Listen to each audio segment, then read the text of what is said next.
education, religion, government, or national security. Brannon brings the issues of the day into clear focus through the lens of a Judeo-Christian worldview. And now, here is your host, Brannon Howse. And welcome to our broadcast on this October 27th, 2025. October 27th, 2025. We're going to have with us tonight Mark Mitchell, the lead pollster of Rasmussen. He is going to be our first guest up tonight. And then I'm going to go to someone that I have wanted to interview since I watched him last week on at least 5 different interviews that I can think of now. Mitch Vexler, Vexler. Remember me talking about him on Friday at his website being, what is it, Logan? Mockingbirdproperties.com. Remember that? And what he says is conservatively $5.1 trillion in bad fraud school bonds.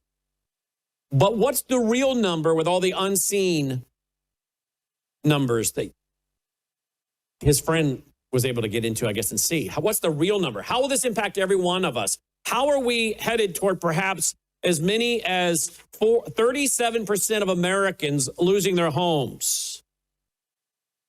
You've got to hear this. This is perhaps one of the biggest Ponzi schemes in American history. He's done the homework. He's got it all on his website. And you saw some of it Friday night. But now I have him with me tonight to ask him a ton of questions. You need to tweet, text, email, Facebook, Getter, Truth Social, and tell people to tune in right now, because you're not going to hear this likely anywhere else than the other few networks or other few podcasters and broadcasters that have covered it. This is very important. And then I'm going to talk with Mark Mitchell about this one, how Indians take over Fortune 500 companies. I'm not talking about Native Americans, folks from India. Because there's a big article, I dealt with it on radio today, big article of Revolver about my town. Great overnight replacement. The Federal Express decline and fall of Collierville, Tennessee, where I live. Apparently, after Fred Smith, the founder of FedEx, he died. But we got a new CEO. I guess he's from India. And apparently, they're giving a lot of jobs in the IT department here at FedEx. And their IT office is right here in Collierville. Their headquarters is Memphis, but their IT is right here. Apparently, they're giving those to a lot of folks from India, and they're coming in here on these H-1B visas. And they're supposedly contracting out a lot of jobs to Indians back overseas. But apparently, this is not only my town. Apparently, this is going on around the country. That's why there's that headline about how Indians are taking over Fortune 500 companies. I want to talk to Mark Mitchell about that. And really ask him about the GOP. Because I don't know about you, but I don't think the good old party, the grand old party, GOP, is really doing that much for you or me. I think we're being financially raped by both parties, right? As people often say, one bird, two wings, same party, though. Same group, same bird, just two wings. Hegelian dialectic, thesis and antithesis, idea, opposite idea, fight, fight, fight. And it's always us, the middle class, that are caught in the middle. And we've seen the SNAP program and all the money going to all of these folks that are sitting on food stamps, the SNAP benefits, while you and I, again, get up every day, work hard so that the money can go to other people. This is socialism. I want to talk to Mark Mitchell about that. And then, like I said, I want to have on, and I'm going to have on, Mitch Vexler to talk about what is perhaps the biggest Ponzi scheme in American history that will impact every one of us. This is a big program tonight, and I'm very excited to have Mitch with us. I've worked hard to get him on the broadcast, and he's been very kind to give me his personal cell phone number after I emailed him and to make himself available tonight. And I asked, how much time can we go for? He said, as much as you need. He's very committed to this. We'll get into him and his story and as a builder, developer, and why he's doing this. You're not going to miss it. Now, before we get started, you know I can't do this without your help, okay? I cannot sit here and produce this program every night and spend thousands and thousands of dollars a month on bandwidth that I'm charged for streaming out the program, not to mention all of the Roku channel, the iPhone app, the Android app, all of the different things I have to pay. I've got to bring in like $40,000 a month to cover all of the cost of running this network. And I can do it, and we're doing it with your help. But I need more people because we have more things we need to do, more things we need to develop. We still need to get our Apple TV channel going. That's going to cost money. So if you want us to reach more people and stay on the air, we need your support. So if you're already supporting us, thank you, thank you, thank you. If you're already taking Bella Grace, if you're already doing Numi, if you're already doing Gatatana, thank you, because with every purchase, we get paid a little percentage. If you're already giving to the foundation, thank you. But if you're not, please consider doing these things. I take Numi and Gatatana and Bella Grace every day. Here's my Bella Grace. I take it every day. Every day. And look how good and clean my hands are, folks. Not cracked, not bleeding, but they did for years and years and years. So I got on Bella Grace. I guess I had a leaky gut. Look at that hair growth. My wife doesn't go, hardly a week goes by. She didn't say, your hair is so thick. That was not the case before I got on Bella Grace. I was starting to get really thin up there. And the little thin spot back here is almost completely covered over now.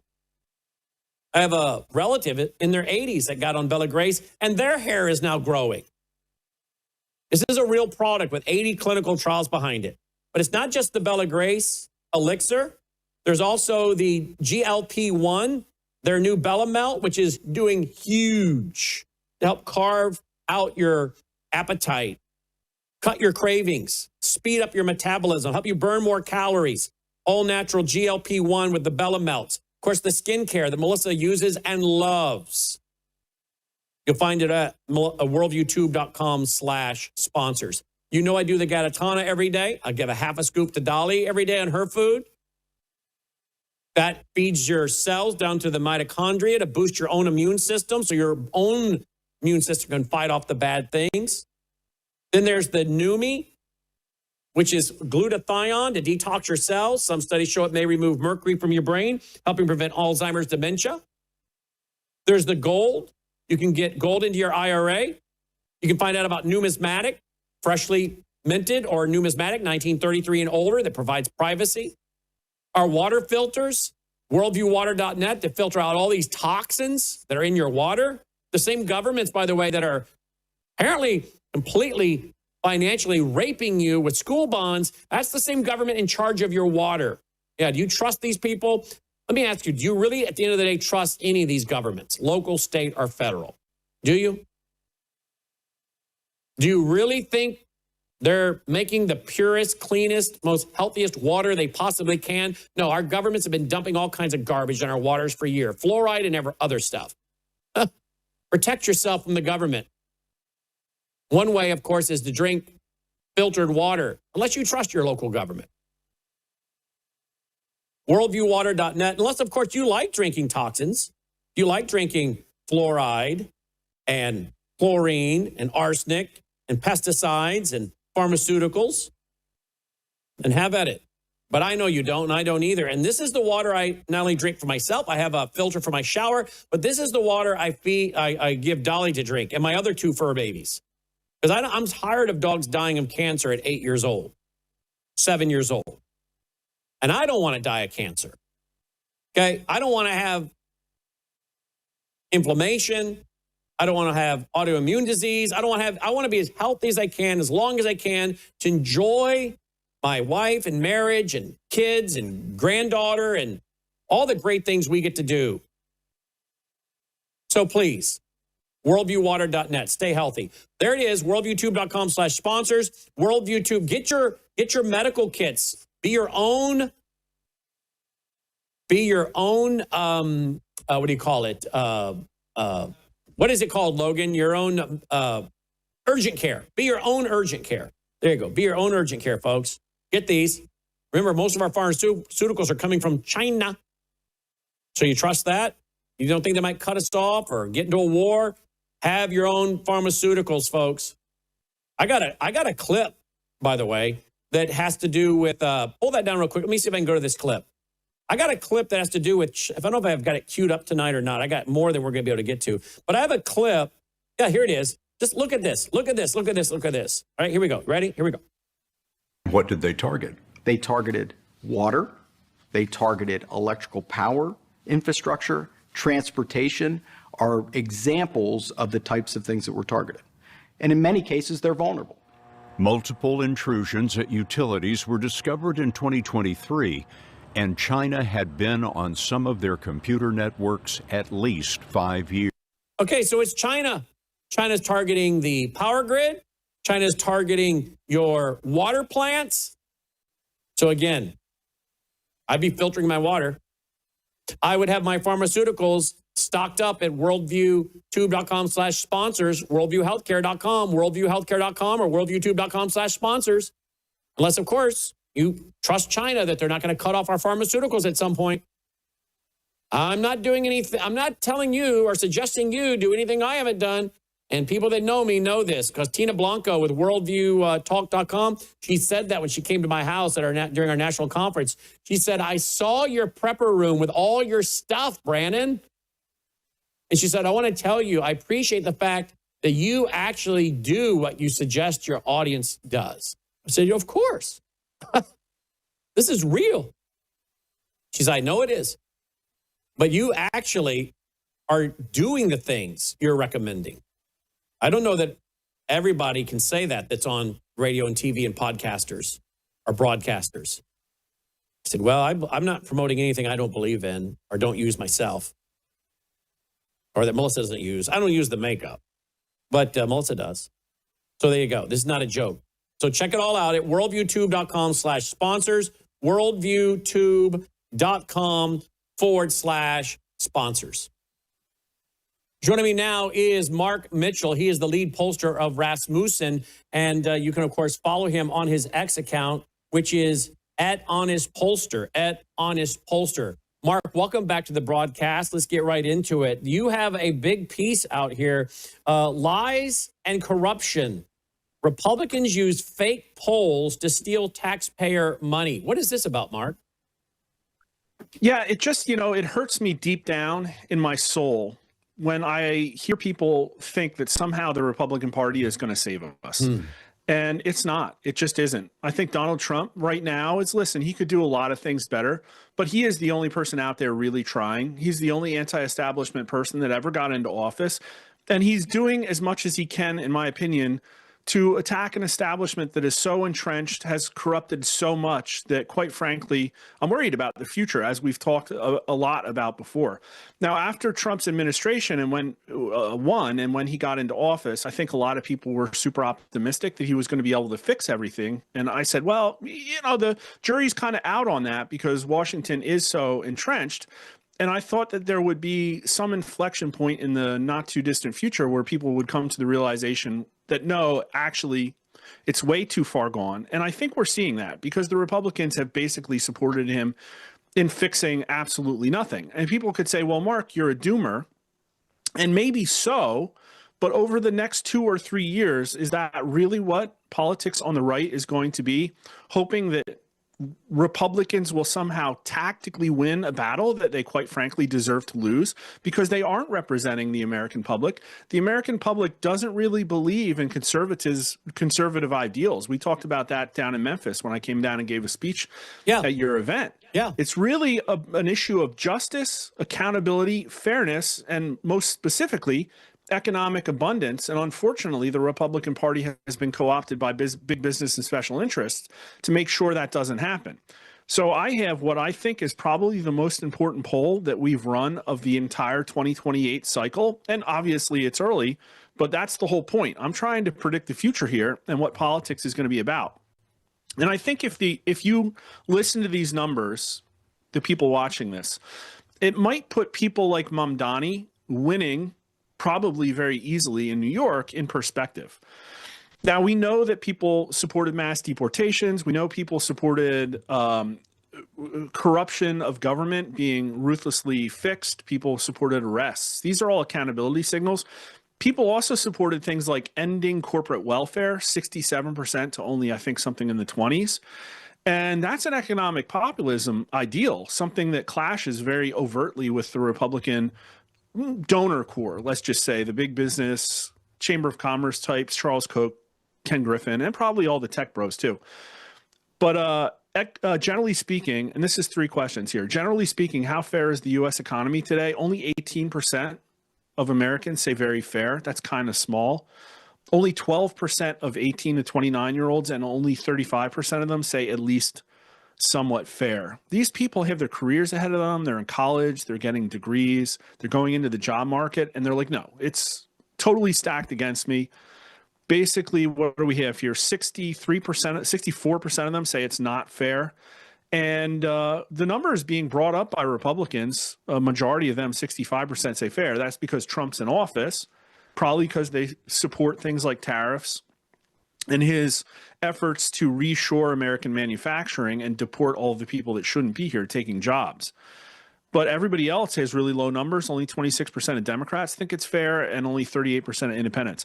But here's the important question. And you can argue with our definition of economic populism, but we did it this way for a very specific reason. Economic populism is a political and economic approach that emphasizes growth and income distribution, often by opposing the perceived elites in favor of the interests of the common people. Do you agree or disagree that America needs more economic populism? And so I think if you talked to most DC conservative think tanks, they'd say, well, we just need libertarian free market ideals, and Adam Smith and the invisible hands are going to fix all this stuff. Well, America is on a totally different page. 58% agree with that statement, 32% strongly that we need more economic populism. 27% disagree. Only 13% disagree strongly. The party signal, Democrats overwhelmingly agree, 67%, but also 56% of Republicans, only 27% of Republicans say no, and 50% of independents, 34% say no. So if you look at, if we polled on socialism and free market capitalism would win still by a smaller margin than before, but it would still win. But when you say, well, here's this other thing, we have to take money from the elites and give it to the common people, everybody, including Republicans and conservatives, say, yes, that's a good idea. We should do that. We need more of that. Across every age bracket, everybody by a majority agrees. Every race, I mean, it's just everybody. Which party is the party of economic populism? And this is the problem. And again, we can point at all the tactical reasons why somehow Republicans might, have a crash course right before the test and eke it out by the skin of their teeth with a D- in November 2026, maybe. But America says that Democrats are the party of economic populism, 46% to only 26% for Republicans. Now, a lot of people are not sure, but they like this new idea, economic populism. It sounds pretty good. Maybe we should just take money from all these people that have been stealing it from the taxpayers, because everything is a grift. We're talking about SNAP payments and EBT. That's a massive grift too. And all the across the board. How about all the foreign aid we give to countries that hate our guts and want to kill us and are funding terrorism? Yeah. Or we've been talking about H-1Bs. How about all of the temporary visas here? And quite frankly, a lot of these people are high paying. We look at the illegal aliens and we say, how can they be here taking our jobs, picking avocados? Well, how about the Indian senior developer at a tech company who earns $450,000 total comp in Silicon Valley? And you probably don't even know, or maybe you do because you're smart. Are you aware of this article today over at Revolver? No. Okay. Oh, wow. Now look at that. Yeah. You're not even aware of this article, and you just went there with all the high-tech Indians getting paid. You were just in Collierville, Tennessee. That's where we are based. And Revolver today has this article. Great overnight replacement. The Federal Express decline and fall of Collierville, Tennessee. Now, you saw our town. It's a very nice town. And the problem is even bigger than I know, and I live here. Yeah. But apparently they are bringing in so many Indian workers, A town of just over 10,000. He remembers a town of over just 10,000. Okay, it's way bigger than that now.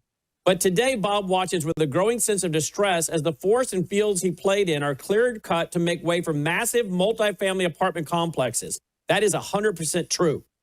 And by the way, these are not cheap.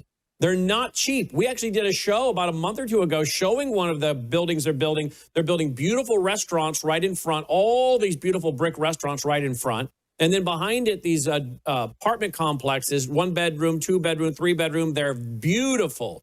Everything will be within walking distance. They're not cheap. You're like, who's going to pay that? Apparently we now realize his unease solidified into alarm when a friend who teaches at a local elementary school mentioned a startling statistic. Nearly 80% of her students were now minorities, with half of the student body being of Indian descent and requiring English as a second language service. The town he planned to raise his own children in is rapidly becoming unrecognizable. The story of Collierville's transformation is inextricably linked to the upheaval within its largest employer since founder Fred Smith of FedEx, a local legend, handed the reins to the new CEO, who's an Indian. A seismic shift has rattled FedEx to its core. This article investigates the change leveled by current and former employees that a new corporate strategy, one that funnels exclusive contracts to a network of Indian-run consulting firms, is dismantling the company's celebrated people-first culture with systematically reshaping its hometown, leaving longtime residents feeling like strangers in their own land.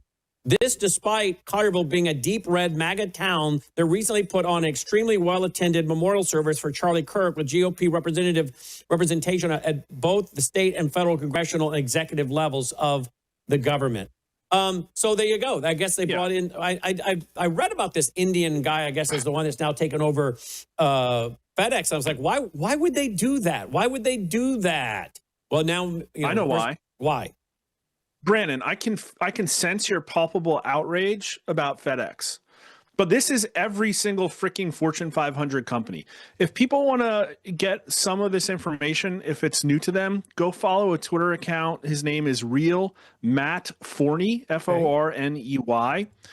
This is USAA. This is Capital One. This is Navy Federal Credit Union. It's LinkedIn, Microsoft, Apple, Google, every single one of these companies, Microsoft. And what happens is they say that they're trying to bring down labor and they will set up a hub in India and Bangalore. Then they'll hire a CTO who's Indian. Soon you have a COO that's Indian. And those people culturally have a very high power distance. That means the workers don't question their bosses. They're very authoritarian work environments. And they're also very, very, very, very nepotistic. I worked in one. They hire their own. They use stack ranking systems against domestic born labor in America. They force people out. And it's happening everywhere. This guy really goes into it. He's got an article, How Indians Take Over Fortune 500 Companies. And the reason I'm picking on Indians is because specifically they're over 70% of all H-1Bs. The next highest country is China at only 12%. Can we stop right there for a second? Because I think that's a key component that I want to make sure the audience understands. These are not Indians born and raised here. These are people that are being shipped in here with visas to work, of which President Trump says he wants more of this. Yeah, everybody does. The tech bros, they're trying to say, oh, the Republican Party doesn't have the right platform. But these tech bro crypto geniuses who are building AI, they'll obviously be able to do it better. Well, these people are not American first. They're basically Indian first because Elon Musk basically crashed out on Twitter back in December over people questioning him about H-1Bs. And in my opinion, he lost that public argument. And why am I picking on them? Well, obviously, it's because they share different values than us, and there's probably national security threats. Like, does our company even exist in America if the CEO is an Indian foreign national here on a visa? Doesn't make a ton of sense. But then they're also taking the future of Americans away from them. Here's what people don't understand about, and I say H-1Bs, but there's a whole layer of different visas that are used together that can be gamed. They bring them in as students. The foreign nationals subsidize the schools. They take away spots at our best institutions that can go to domestic students. And so we're training the world, and those people aren't necessarily adding anything of economic value to America. They're actually absorbing economic value. And they're high-paying jobs. Again, everybody talks about the illegals picking avocados, but what we're talking about is folks who are going to get an MBA at some of our best business schools and then go work at Google and make $500,000. And sure, maybe a domestic worker would be $600,000. And also another aspect that people don't talk about is that this is basically closet ageism and anti-family discrimination. So if you look at a domestic worker, right, they'll get out of school, they'll go have a career, and when they get to 35 or 40, they start to get pretty expensive. You know, they've been getting cost of living adjustments and promotions. They have a family of maybe 2, 3, 4 kids. They have a spouse. And because of Obamacare, because of the regulatory capture of the insurance and health industry by the government, healthcare is really expensive right now. And so you could replace that person with a 25-year-old domestic worker, and that would be ageism. It's against our discrimination laws, and maybe you'd get caught. But if you could convince yourself that diversity is our strength and that you need to import people of other backgrounds, and then you can pat yourself on the back and it's legal, and you have a bottomless source of 25-year-old single people from everywhere around the world, and they speak English, of course you're going to use those people. So let me just have you answer this real quick. Sorry for interrupting. But people are asking me, because I sent this article out to people all over Collierville. And they're saying, why would Fred Smith put an Indian in charge to replace him? What would be the simple answer to folks in America? Okay, here's the article. You mentioned this article here, how Indians take over Fortune 500 companies. And we're not talking about Native American Indians. We're talking about Indians from India. Why? Why would someone like Fred Smith do this to replace him? He died this year, but why would he do this? What's the simple that's what answer? People have to understand is that woke isn't just like smearing the LGBT and CRT like endorphins all over your body. It's actually a humiliation ritual of putting consensus building and virtue signaling above objective decision making.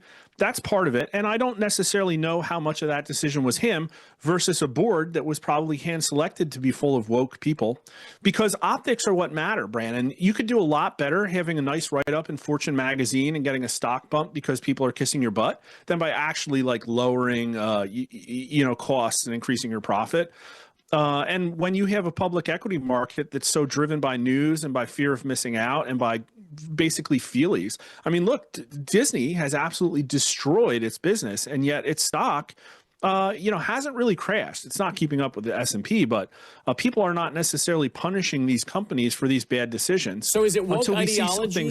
Is it woke ideology combined with, hey, we get an Indian in here, then he can tap into the amazing cheap labor, whether they bring them here to the U.S. and or farm out the jobs? Because, we use a form of software. Okay, we use Drupal.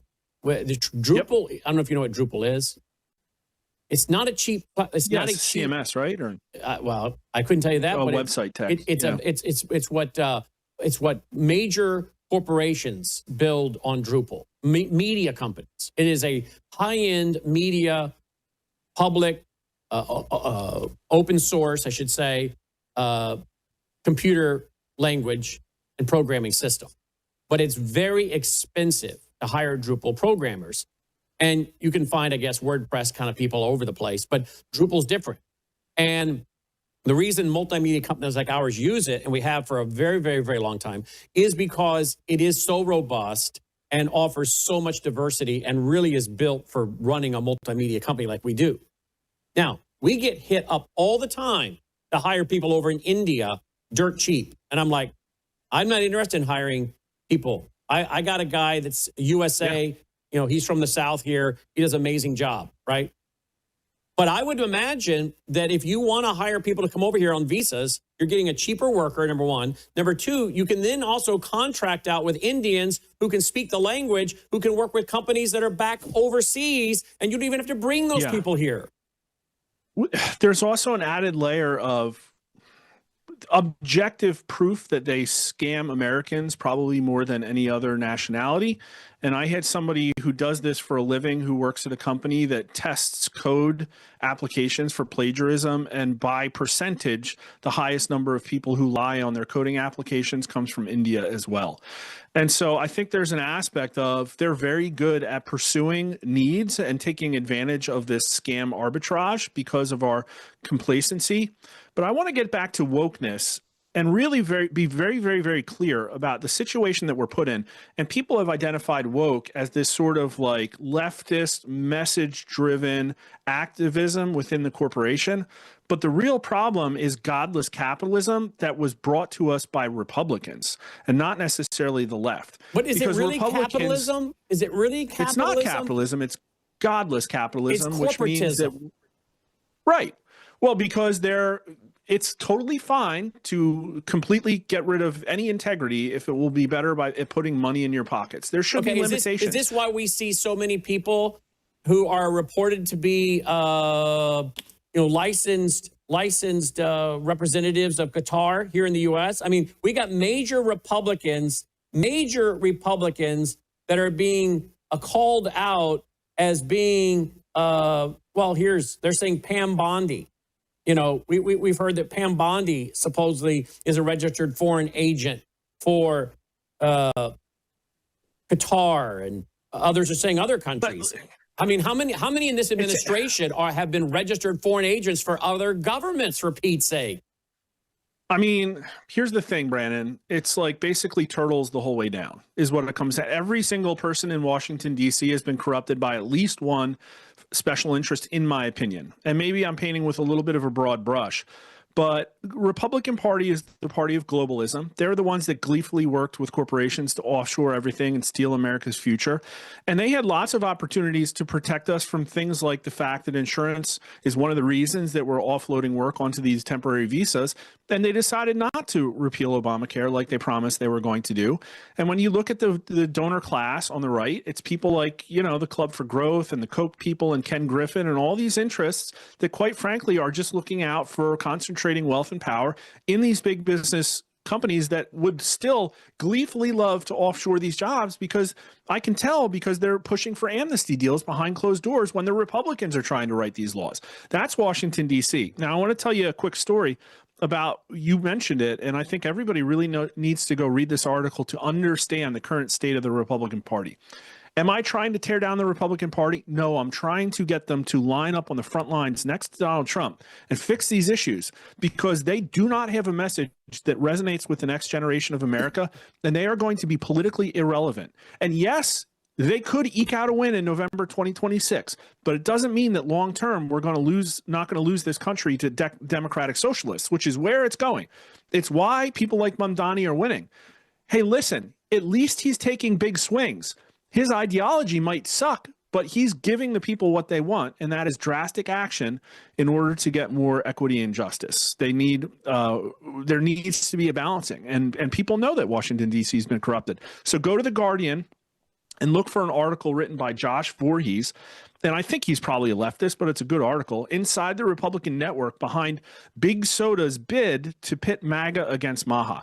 So if you look at Coca-Cola, for instance, between 10 and 20% of its U.S. revenue is food stamps. And one of the things that RFK said was, well, we shouldn't have all these kids drinking sugared soda, and why do we let them do that with our food stamp programs? That's not nutrition. That's a luxury good, and they shouldn't be able to do it. Now, Big Soda, the American Beverage Association, freaked out, and this article goes through all the steps that they did to try to combat this. And it involves using Republican legislators, Republican lobbyists, Republican firms, researchers, Republican pollsters, in order to pit the MAHA movement against MAGA and fund influencers to try to gaslight people into supporting this, when I just did the polling, and I can tell you Republicans do not want people on food stamps buying soda. And so what the article says that's pretty interesting is that D.C., Washington, D.C., and by that I mean the Republican senators, offered absolutely no resistance whatsoever. It was so easy to just go in there and cash a couple of checks, and there is no chance, snowball's chance in hell, that RFK Jr. is going to be able to keep, or the USDA, FDA, or whoever does this, USDA, from having soda removed off food stamps.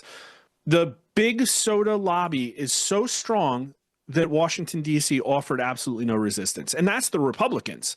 And so what was their real problem? Well, the real problem is Republican state legislatures that for principle said, no, if the federal government's not going to do this, we should do this.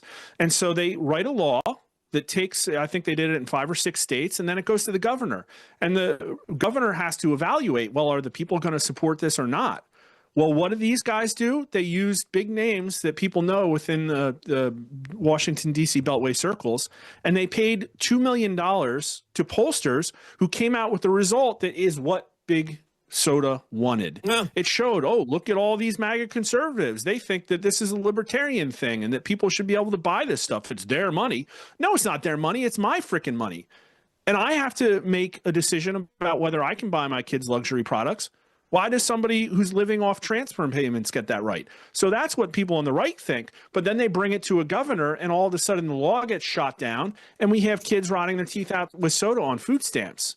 And so this is perverse. Is this why you're an honest pollster? Have you been offered money like that to rig your polling? I think our entire revenue line for the last 4 years is probably less than $2 million. And they just literally wrote a check, $2 million, go find us the results we wanted.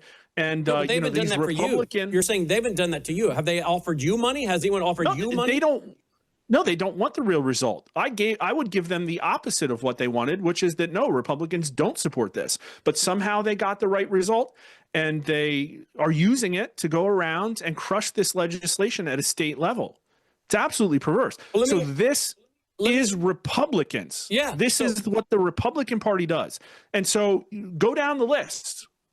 Arctic frost, putting people in jail, election integrity, COVID accountability. None of these things are going to get fixed because they will not do it. They can't do it. They are too corrupt and bought out by Qatar, but every other country on earth. It's not just Qatar. It's literally everybody. Oh, well, yeah, it doesn't matter if they're registered as a foreign agent or not. It doesn't matter. They have ways to influence these people. They have ways to influence them that don't require them to register a foreign agent. Is that what you're saying? Yeah, of course. I mean, we know this, oh, my wife just got a job, got a really good board job, or, oh man, we got a book deal. There's a million ways. This is where they're most creative. And they probably get like a 100-page PDF Welcome to Washington, D.C. guide that tells all the ways that they can profit off of the taxpayer, in ill-gotten ways. I really think it's like almost that devious. So if we don't see results between now and 2028, does J.D. Vance, of course, President Trump's out today talking about the possible ticket of J.D. Vance and Marco Rubio. If we don't see anything, I mean, Laura Loomer, who has been in and out of the White House and on Air Force One, saying she's not even voting in 2026. I don't know if she means it, but she says she's not even voting. She's so sick of the compromise of the GOP and what's going on with all these Islamists in the Trump administration. Yeah, is MAGA going to say, I'm sorry, this is all a bunch of baloney. Nothing got accomplished. Blame it on who you want. Well, we're not going to. A lot of them will say, I'm not blaming it on Trump. I'm going to blame it on all the bad advisors he had. And if that helps them, sleep better at night, then fine, whatever. Everybody will have their way of dealing with the cognitive dissonance that they feel. But a lot of them are going to be done. They're not even going to go vote. And a lot of people did that after the 2020. They said these elections are rigged, and I'm checking out. And I know people, it's stupid, but I know people that stopped watching this broadcast, other broadcasts, who had been, flying the Trump flag. They were going to the rallies. They were ardent Trump supporters. After the 2020 steal, they quit. They're out. They don't even pay attention to anything but sports and entertainment anymore because they think the whole system's rigged. Is that going to be, Boomerang 2.0 in 2028?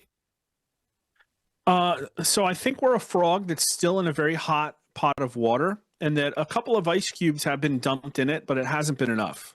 The pressure relief valve that has allowed people to blow off steam. I think Trump was like that, and he's allowed people to blow off a certain amount of steam. But we all know that we're still screaming towards a fiscal crisis, an wave of boomers that is going to probably bankrupt us with healthcare expenditures through Medicare. through interest payments on the debt that are only going to get worse, and we haven't figured out a way out of this. Now, there's this whole potential black swan of like total global war, and I'm not really sure what that will do. But it's like in this kind of setting, what I'm looking for is a preference cascade where people say, oh, this is the way out. We found a light at the end of the tunnel. We need to do this. And there was a chance that Donald Trump would have offered that, where people said, well, I supported Kamala Harris, but like, I like kind of what he's doing. It's going in the right direction, and maybe I should support him.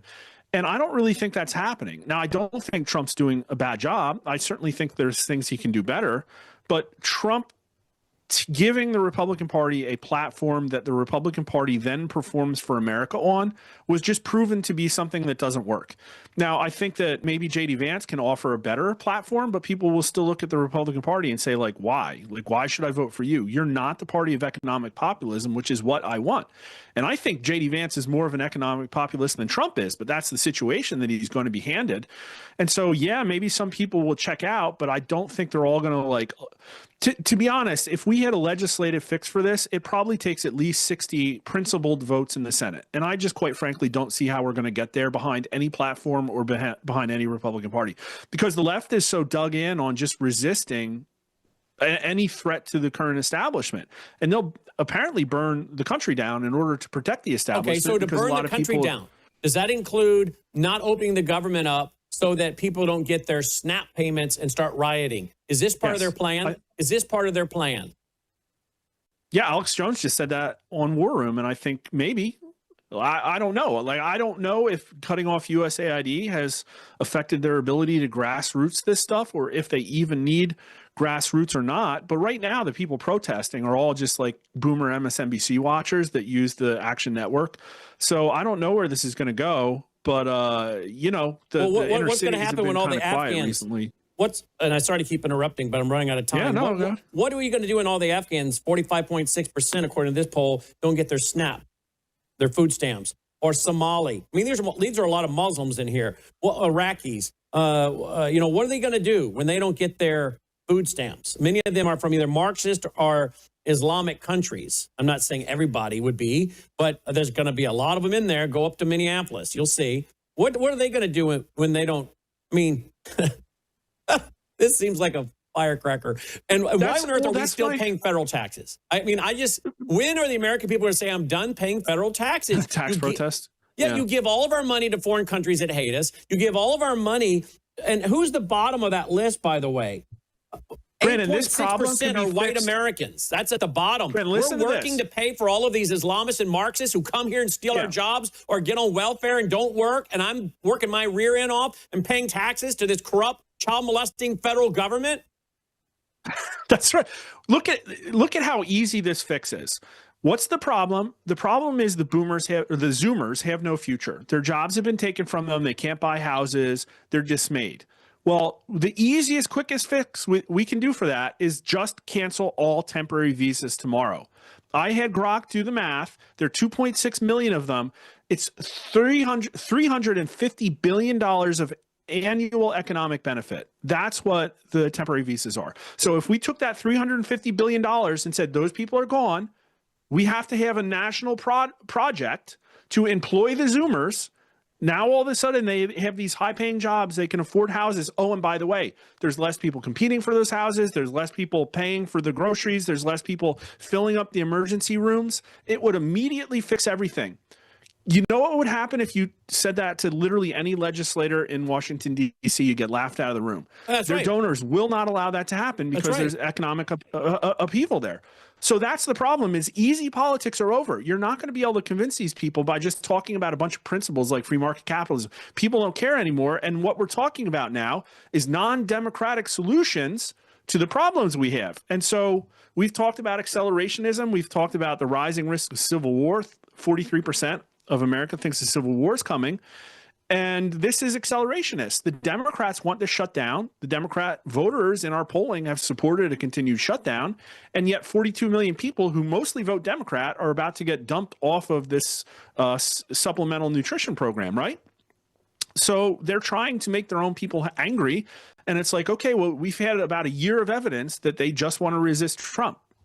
So where are we going from here? All I can tell you is right now, again, the water is getting hotter, but the frog is still complacent. At a certain point, there's enough economic strife and upheaval where the frog takes action. Mitchell, I hope you guys will follow him on social media. He is on it, folks. He is absolutely on top of it. Here it is, at Honest Pollster, at Honest Pollster. There's so much more to cover. We got to get you back on next week. Great job. Sure. Great work you're doing, Mark. Thanks so much. Hope everybody follows me, Rasmussen_Poll, and we'll do a couple of good videos and stream once this week, too. Hope Absolutely. We're going to start picking his show up and carrying it on the weekends on Worldview Tube, folks. Thank you, Mark. Take care, my friend. All right. Great to be here. We'll be right back after this break. Hello, I'm Brannon Howse. I want to thank you for all your support at wvwfoundation.com that helps make possible pushing out 24/7 content for free. Without your support, we'd have to put it all behind a paywall. But thanks to you and your support through our foundation, we're able to push it out for free as a broadcast service and broadcast ministry of WVW Foundation. Please consider going there and setting up an automatic monthly contribution, or go there and make an occasional contribution.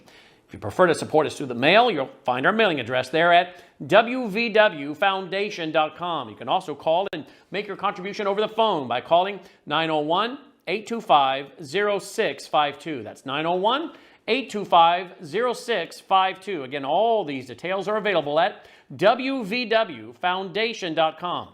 Thank you for your support as we try to help people around the world understand the times through the lens of a Christian worldview.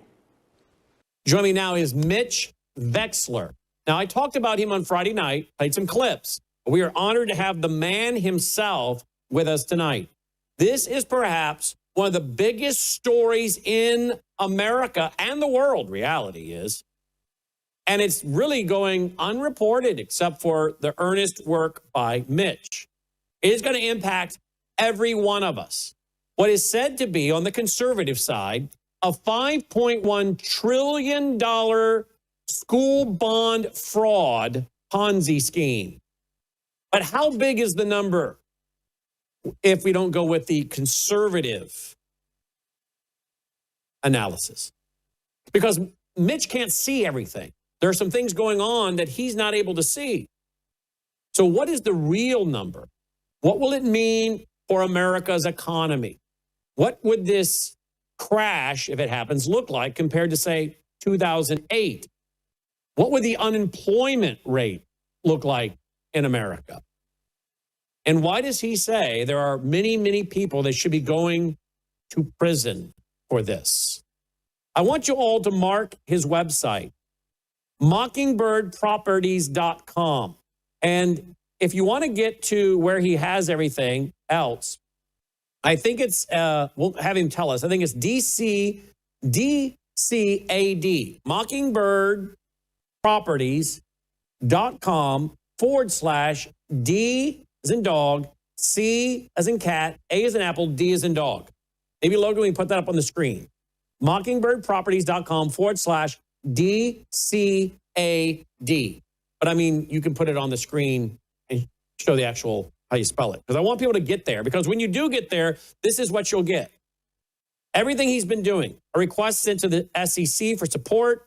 His letter, his amicus brief to the Supreme Court of Texas. Now, folks, this involves all of us. He's using Texas as kind of the jumping off point because he lives in Texas.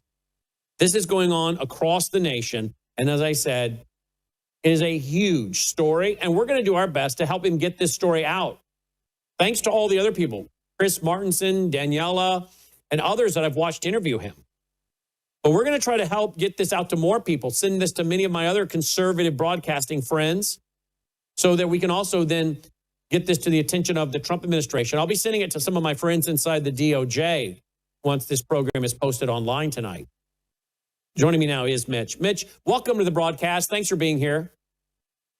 Thank you very much for inviting me. It is a monster of a story. It is a huge monster of a problem that does have solutions, but you can't get to the solutions unless those parties that are unfortunately culpable in aiding and abetting this criminal conspiracy to defraud change their tune and say, we have a problem. We need, be it the state, to sit down with the federal government and fix this before it blows up. And the problem being, if it blows up, it's financial annihilation versus what I'm calling constructive demolition. There are solutions, but negotiating with myself isn't going to get the job done. How much time do we have, Mitch? As much as you need. No. Oh, before it blows up, you mean? Yeah, exactly. Well, part of the problem is it's blowing up now. So if you realize what these problems are, so let me just give you some statistics. 37.8% of the household population across the United States is in harm's way of bankruptcy and or losing the roof over their head. That total amount is 42 million households. So to be very clear of this, that is the U.S. economy. You hurt mom and pop, de facto, you kill off the U.S. economy. The stock market is not the U.S. economy. So any school district that raises bonds has a high probability of being involved in the bond fraud itself. And the rating agencies have AA, BB. Those ratings aren't worth anything. These bonds are sub-junk, just like what happened in 2007 with Lehman. The bonds are sub-junk. Why? Because the bonds are raised based on the theory that we have, quote, an unlimited tax. First of all, there's no such thing as an unlimited tax. Second of all, the fact that the bonds are being raised based off of a fraud. It's fraudulent overvaluation of your property taxes and fraudulent overtaxation as a result of the overvaluation.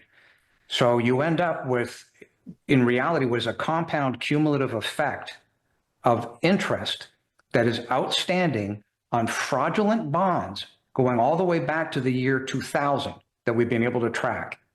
Those original bonds have never been paid off. They've been rolled out and the interest rates rolled up over that time frame. And we even have a chart that goes back to when Governor Abbott himself was the Attorney General of the state of Texas. That chart claims that the bonds would be paid off in 24 years, 2024. Well, that original chart started up in the upper left-hand corner, went down to the right-hand corner. If you take that chart and flip it upside down, that is what happened. All that compound cumulative effect of the interest on top of annual raising of more bond money has created the predicament where we're in, which is the median household income of mom and pop cannot, under any circumstance, pay for these outstanding fraudulent bonds. The bond rating agencies are wrong. The underwriters are wrong. This whole thing is an entire Ponzi scheme. And as you mentioned on our website, we've got all the evidence. And the evidence is irrefutable to the point where two courts prior to the Texas Supreme Court have admitted that fraud has occurred. What's happening is that they're stopping that fraud from being heard under the theory, it's not just Texas, it's across the United States, which is that the Appraisal Review Board is the final determiner, the exclusive authority, and that simply can't be true. So it's the combination of all of this where these government entities are pointing the finger at each other, yet nobody is willing to stand up and look at the pink elephant dancing in the room, which is the simple fact that the median household income cannot be paid for to cover off the fraudulent bonds. Okay, let me stop right there. Exist. So you're saying, I'm taking some notes here. I dropped my pad on the floor, but the boys picked it up for me. 37% of Americans, 37% of American homeowners, 37% of American homeowners are at risk of losing their homes due to the continuing increase of their property tax, which are based on fraudulent evaluations, fraudulent appraisals. And that comes out to 42 million homes, correct? Yes. Now, you mentioned in your writings that the average home and the average person in America is about $9,000 away from filing bankruptcy, of which 7,000% is their average property tax bill. So $9,000 is the difference between not being able to pay their bills and paying their bills. And 7,000 of that 9 is already taken for property tax. So if you continue to raise their property tax, which is going on pretty much every year, your tax bill goes up, then they're going to reach a spot where they can only pay their property tax, not everything else, or they choose not to pay their property tax because they have to buy essentials, and then they lose their home. Now, is this the goal? I hate to go all conspiratorial on us right out of the gate, but is the goal to crash the housing market so big hedge funds can come in and scoop them out and rent them up? Because wasn't it the World Economic Forum that said by 2030 you'll own nothing and be happy? Well, first of all, the World Economic Forum should be wiped off the face of the earth in a matter of nanoseconds. They don't deserve to exist. Second of all, I don't think so, because what you end up with is the ultimate war of 1776, which is taxation without representation. And if a government entity showed up en masse to take an entire subdivision by virtue of people in the subdivision couldn't pay, so now their houses are being foreclosed on, well, what exactly do you think is going to happen in the state of Texas? Right? We have a serious problem here. The object of the idea is to stop that from happening. And there are solutions. But the problem is that when you have literally got right now what I'm calling systemic moral hazard, it's systemic, institutionalized moral hazard. When the government entities themselves that have created this have in fact created RICO. They have literally sanctioned RICO, where a chief appraiser can say, well, I deem the value of this property to be X. Yet that doesn't conform to uniform standards of professional appraisal practice. The appraisal review boards that are supposed to oversee what the chief appraiser does and say, no, we think it's wide. We were there for the benefit of the public. Well, they're told by the CAD what to do. Okay, CAD, that stands for idiots. What does CAD stand for? Central Appraisal District. Okay, so I knew none of this till I watched your videos. I want to give out a shout to, is her name Danielle?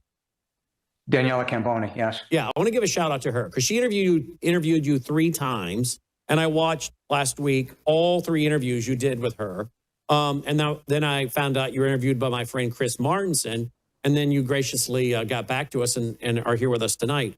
But aside from those few folks interviewing you, have you been interviewed by the New York Times, the New York Post, the Washington Times? Are you getting any traction with any mainstream corporate media? No, they're apparently afraid of this. Why? And it's one must ask where they're getting their bread and butter from. It's crazy in that even if you think about it, so somebody will say, well, you're doing this against the teachers. No, we're not. This has got nothing to do with the teachers. In fact, we've got the evidence that the teachers themselves are being duped. I mean, that's how bad the situation is. We found hidden investment pools inside the balance sheets of multiple school districts. Well, those investment pools are basically the teacher's form of a second Social Security fund. Wouldn't it be interesting if it turns out that those bond underwriters sold this sub-junk bonds back to the teachers? What's the fastest way to move this product? Put it back over here in a portfolio that nobody's got access to, where the public can't see it. So over and above that, if you think about it, teachers rent apartments, teachers own homes. Why would the teachers themselves be upset about what it is that we're doing? Because it saves everybody money. And to take it up one notch, just so those people who think, well, this doesn't touch me, whatever, yeah, it does. If you go to a grocery store and you buy beef, if you go to a grocery store and you buy vegetables, the beef and vegetables come from a farm. If you go to Starbucks and you buy a cappuccino, do you realize that there's 7 elements of real estate in your cappuccino in the morning? So the point of the matter is the inflation that you're seeing by virtue of price, by virtue of rent, what's over your head, that inflation comes from 2 sources. One of which is the Federal Reserve by virtue of printing of money. The other one of which is the central appraisal districts, which are controlled by the school districts. They're 83%, the school districts are 83% liable for the bonds that are raised by virtue of your tax dollars. So give or take, 83% of your real estate tax dollars are going to these school districts to carry bonds that cannot be paid for. And with regard to the median household income, it's really important, where you were going a minute ago, to understand that, well, my real estate taxes are 2%. Yeah, no, they're not. Go and look at your median household income and take the effect of that 2%. That's 2% on the value of your property, not on your income. On your income, it's give or take close to 9% of your effective gross income. The value on your real estate has got 0 to do with how to value real estate, which is under uniform standards of professional appraisal practice. You can take that document and every associated document, including the appraisal foundation itself, and light it on fire. It isn't worth anything because nobody wants to adhere to it. The CADs ignore it. Now, we reverse engineered it. We put it into our spreadsheets, and it is good documents. There's nothing wrong with it if it's adhered to. The problem is they choose not to adhere to it in favor of committing financial crimes against society. So I want to go to the 83% of your property taxes goes to basically the school bond issue, right? In reality, yes. Okay. Yeah, so goes to school districts, yes. So the rest goes to what? Fire departments, police departments? Municipal bonds. Yeah, exactly. Okay. So what I thought our federal government also funds the schools. Is there double dipping going on here? How about triple dipping? What? So not only does the federal government put money into the school districts, i.e. $165 million to the state of Texas, so does the state. In fact, about 10 days ago, we figured out that the school district, such as Godly, Texas, is literally running their account for the sole purpose of obtaining state funding and federal funding. And by the way, it's in writing. And on my website, everything that we're speaking of is in writing. We have audio tape, we have videotape. I have tape of Mr. Spencer standing up in front of the board at the Central Appraisal District in Denton County stating that he took 60,000 properties outside of the database. The lady did it by the name of Rebecca Townsend, who works for him, took it outside the database, manipulated it in Excel, and put it back, his words. So everything we're talking about is documented. It's irrefutable. And like I said, even the courts have said, yes, fraud was committed. But they stopped that process from rolling forward to be heard by virtue of saying that the Appraisal Review Board is the body of exclusivity, meaning you can't get past it. And there's a whole list of issues with that. But that's where these problems are. And then it gets even deeper when you realize that the state comptroller, literally, who we have filed complaints with, has what's called the property valuation study. So as if it's not bad enough that the chief appraiser commits crimes by overvaluation and overinflation against USPAP and violates those laws, but then the chief appraiser is told, go and increase the property values again by the property valuation study via the state comptroller. So you've got multiple pushes of value, none of which has anything to do with USPAP, Uniform Standards of Professional Appraisal Practice. They are literally creating values on the back of mom and pop to hit a predetermined budget number as established by your local school district. Wow. Okay, I want to stop you right there. So 83% of my taxes for my property goes to the schools. But then we have the state, and I'm guessing the state here in Tennessee, we don't have a state income tax, but we do have a corporate tax, but we do pay sales tax. So I'm assuming we also have a state lottery, which supposedly funds education. So what I'm trying to figure out is how much money do the schools need? If they're getting money from the state, if they're getting money from the federal government, and they're getting money from school bonds, it seems like the schools should be more than well funded. So where is all the money going? And I have to assume it's going to $250,000, $300,000, $500,000 salaries and perks and pensions and all kinds of stuff, right? Yeah, it's a lot worse than that. So we have submitted a document under the Freedom of Information Act. It was 15 pages to the Attorney General's office of the state of Texas. The first response was, well, we're not the repository of the documents, yet we have the evidence they've got the documents. A few days ago, another response shows up that says, give us $3,877 and we will give you those documents. Well, okay, we have a problem here. You said you weren't the repository of the documents and you said, give us $4,000 and all of a sudden the documents will appear. We obviously have reach. What we're doing is of interest to the public. So the question is, were you lying on the first response or are you lying on the second response? My response was, okay, Give me a line item detail of every document you've got that totals up to $3,877. That was sent out on Friday. So far, no response. Why is this so important? Well, the answer to your question is, what's the proof of all these problems? Where's this money going? Believe it or not, between these balance sheets of these school districts, they have something called an interfund.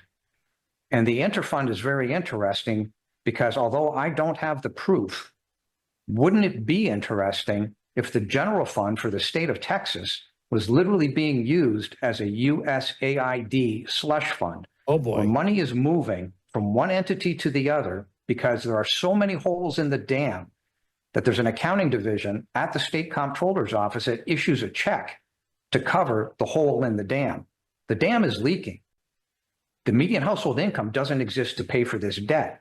But I want to go back for 1 second so you're clear. These school districts should never, ever have been allowed to get access to the bond market in the United States of America. They were, and that is what has created this institutionalized, systemic, moral hazard. When did that start? As far as we can tell, give or take around the year 2000. But what happened, compound cumulative interest is magnitudes larger now than the original principle. So this interfund is literally being used to shift money from one entity to another where the public can't see it. And that's part of the problem. That's part of the systemic moral Wait a minute, hazard. are you saying that between the federal government, the state government, the school bond, that there's more than enough money to fund the schools? But No, what I'm saying is that the schools can fund themselves on the local taxes. okay, the schools This can whole fund, thing is a scheme. okay, so the schools can fund themselves on the local taxes. Are you saying local sales tax or property tax? No, just the local real estate tax. In order to fix this problem, part of the solution is obviously, the school districts can no longer have access to the bond market. That's over. But just to be clear, the federal government themselves, to the tune of $165 million, is being ripped off by the school districts. That money doesn't that's need just to for the come in. state of Texas, $165 million. Right. So okay, help me out here. All right, so you're saying we could fund the whole schools on the school bonds, but then you add in the state money and the federal money. Is that state and federal money being used to come in and make up for the shortfall of these fraudulent bonds and the compounding interest? Exactly. That's the problem. See, when you add up all these dollars, give or take, the state of Texas owes about $606 billion in outstanding fraudulent school district bonds. That's what is out there, give or take. Now, I know that it's more than that. We can't see the 313 agreements. We What can't does see that the mean? off-balance sheet shenanigans. What's 313 mean? What's that mean? 313 agreements are used by the school districts, or basically a giveaway that's promoted by the state comptroller, a whole other problem. So far, we haven't found a single school district that's made any money on the 313 agreements, which begs the question, why do they exist? We can't see the energy contracts, which again are another wish list on behalf of the state comptroller. Well, we should go and invest in X. Then they have giveaways, such as what happened with the Samsung plant. And I'm not objecting to what Samsung got in terms of tax relief. That's not the problem. The problem is it's on the backs of mom and pop. Samsung got a 97.8% tax abatement, yet immediately the school district turned around and said, give us, you, the taxpayers, give us $147 million so we can go build schools for 300 students that are a result of the new employees coming in. We can't see all these financial shenanigans. We know they're there. We've seen the contracts. But again, we've asked for the evidence through the Attorney General's office, who's claiming, well, we don't have it. Then they say, well, we'll give it to you. But so the point of the matter is one division of the government is covering for the other division. Okay, They're so literally pointing the finger at each other. Is this, and again, I want to make sure everybody understands, this is, you're using Texas because you're from Texas, and Texas is an example, but this is going on all across the country to the tune of at least 5.1 trillion. I'm about to ask you what the real number you think is, according to a financial friend of yours. But before I ask you that,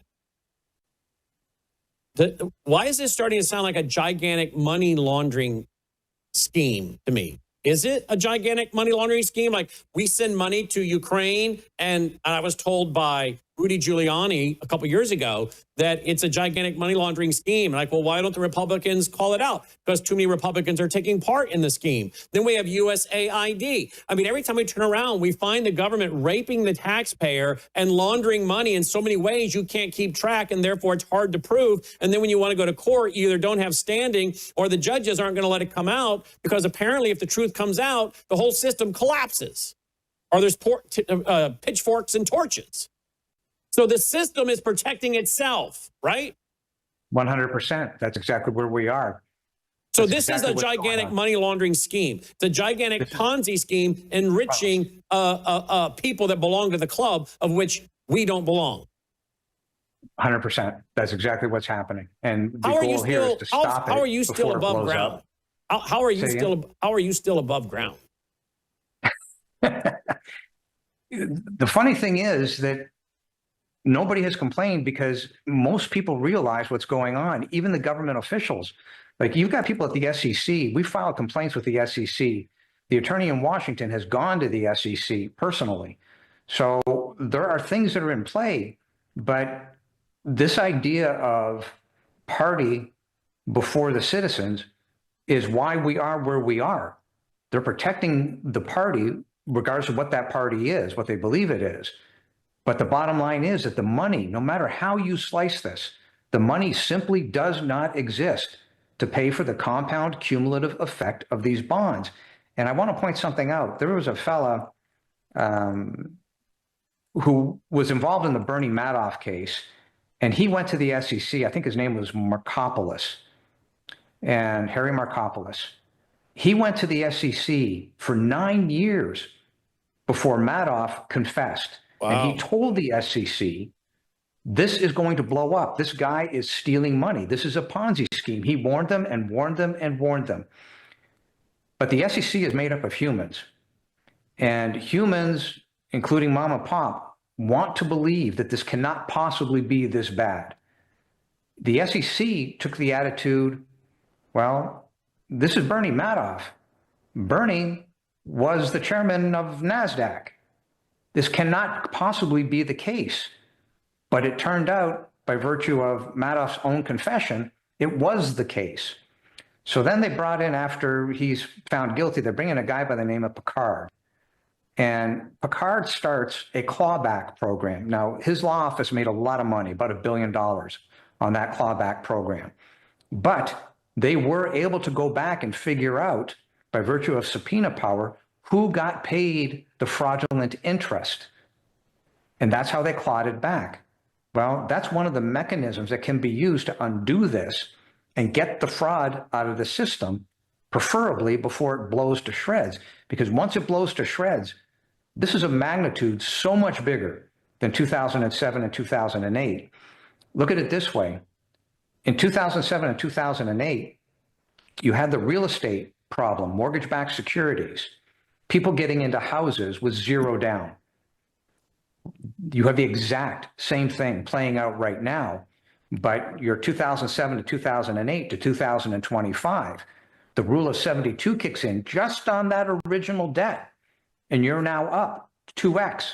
Here's the problem. Take that original debt, multiply it by 20, because that's what's happening with the bonds. The bonds are levered 20 to 40 to 1. That's how much bigger this is. This is 60x larger than where we were in 2007 because of the compound cumulative effect of the interest plus the add-on of the new bonds, for which there is no value in the real estate of these houses. If you stole all those houses, literally walked in and stole every single one of them, you still can't fix this problem. And because the bonds being issued are not, the bonds being issued are just being issued to pay on the interest, which then in of itself is the definition of a Ponzi scheme, correct? They're raising bonds to pay off the prior cumulative interest, not to retire the bonds. They can't retire the bonds. There's no money to do it. And they can't retire the interest because the median household income won't cover it. And we're talking Doesn't about matter how you look at it. 5.1 trillion. Now, you went to a friend with this. Tell me about your friend you went to with your figures and your 5.1 trillion. What did he say? Well, originally, I thought myself it couldn't possibly be this bad when I started working on the bonds. So I took it to two people that I know at MIT, and I said, double check my math. And then I also took it to a fellow in California who's very familiar with the appraisal laws and double check my math. All three of them came back and said, yeah, you're right. And there's a huge problem here. So then through this process, like that was well over a year and a half ago, recently, when I mentioned the 5.1 trillion, now that's not the fraud. The fraud is really 7.5 trillion as on the math we're tracking. But the fraudulent component of that 7.5 trillion of overvaluation is about 5.1 trillion. But the attorney recognized, well, wait a minute, you're light. And I said, yes, I'm fully aware I'm light. I know, but I don't want to talk about something I can't see or quantify. So he said, let us take a run at this. So they came back based on the laws, which is if a bank holds 60% cash, those reserves must be in the form of bonds. Well, when you start magnifying that issue out, give or take, they came back at 17.1 trillion. Well, let's think this through for a minute. If you sat still based on the current value as existing today and didn't raise another bond, another 10 cents in bonds, in 10 years, you'd be at 15.1 trillion, give or take, rule of 72. So, and then it gets worse when you start realizing when the bonds start to shake, the cost of the interest, your U.S. treasuries will go up, the bonds will go up because the risk in the market goes up, therefore the interest rates have to go up. And that's when the wheels come off big time. So this problem could magnify extraordinarily fast once it gets out of the chute. Therefore, the theory being, let's not let it get out of the chute. Let's tell the truth, fess up. Everybody's screwed up in the chain. Now let's get it fixed. Let's start the clawbacks. Let's go after these bonds. Let's put some real ratings as to what's going on here. And to give you an idea of the magnitude of this, what are those bonds really worth? Well, the answer is somewhere between 13 and 30 cents on the dollar. How do you get there? Well, once fraud is denoted, which all the evidence is on the website, everything we're talking about is fully, readily available to be pulled apart. And in well over 6 million views since I danced down this road, not a single person, including the courts, not even the attorneys for the defendants, have said you're wrong. There's no proof that we're wrong. It's just the opposite. Prove me wrong. I've been asking since day one. Anybody, please, if you got something that's wrong, let us know. Their problem is, well, we've got another 1,100 documents in behind that one. So if something was wrong on one of them, no problem. We've got another 1,100 documents to go. We got videotape, audio testimony, you name it, we've got it. So the point being that when you realize, okay, the evidence exists, how could this continue in its current format? How could the politicians let this go in its current format? How could people not be standing up and saying, we've got a serious problem here? Well, to your point, do they care? Do they know? Is it ignorance? Is it really that the courts are saying it's up to the legislature to fix this? But it's not just the Texas legislature. We've got this problem in Pasadena, California. You've got this in California, Ohio, Michigan, Illinois, Florida. Anything that touches a bond, any school district that touches a bond has an extraordinarily high probability of being culpable in literally committing bond fraud and the school superintendents committing accounting fraud. Okay, I want to stop right there because I want to get to the superintendents, but I want to make first sure the audience understands we started out with a central accounting district. Now, I'd never heard of this until I watched your interviews. Anyone watching tonight that pays a property tax, which of 83% goes toward funding the schools, that came about through what's called a central accounting district. So here I am in Shelby County, Tennessee, outside of Memphis, in Shelby County, Memphis. Yeah, central appraisal. A central appraisal district. So that group, there's one for Shelby County. Or is there basically one for every county in the country? Yes. Okay. Who starts the central appraisal district? Who starts that? Who is it? A 501c3? Is it a for-profit? Is it a government entity? Who starts it? Your school district. Okay. So it's a quasi-governmental entity. Yes. Okay, so the school district who's wanting the money starts a central appraising district, and they go around and they are supposedly supposed to appraise the value of my property. And you're saying they're not using any uniform standard for doing that. That the school district simply says, we need this amount of money, and so they go and they appraise the bucket of homes according to the desired outcome and money they want to receive. That's what you're telling me. Yeah, it's worse than that. So not only is it under comparisons, they're supposed to have true comparisons, but they also have what's called uniform and equal. In California, they have the Board of Equalization.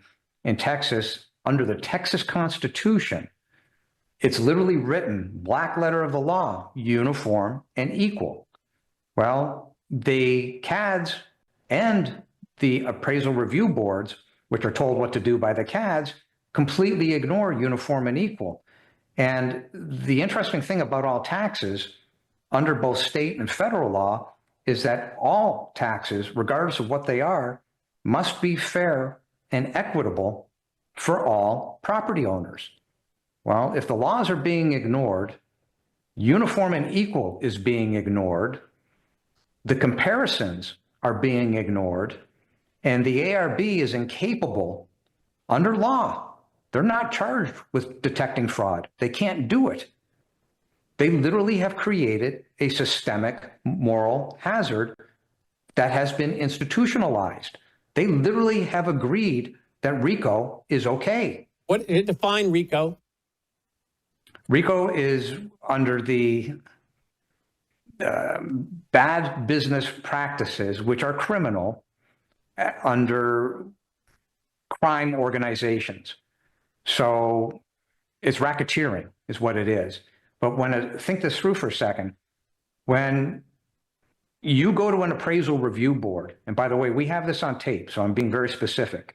When we go to an appraisal review board, and that person on the appraisal review board tells the person who's in front of them, get a second job and pay your taxes. That's just one example. We have another one on tape. If you don't pay your property taxes, we'll take your house. This is RICO. It's all on the website. We have the who said it, when it was said. It's all there. The evidence is there. And the threats is in part what makes it RICO, right? Racketeering. Which was usually used for getting the mob, right? Pay us to protect your property kind of thing. Well, the mob in different formats, yes. Certain crime families, yes. Narco families, which is what the DOJ is now going after on the narco side, racketeering, yes. So pay us or we'll take your house. Okay, so extortion, basically. Right, look at it this way. RICO is creating a false debt and making a demand. Okay, so the Central Appraisal District is created by your school district that appraises the value of the home, but it's not based on any uniform code or standard. You say, they know what number they need, and they thus do that.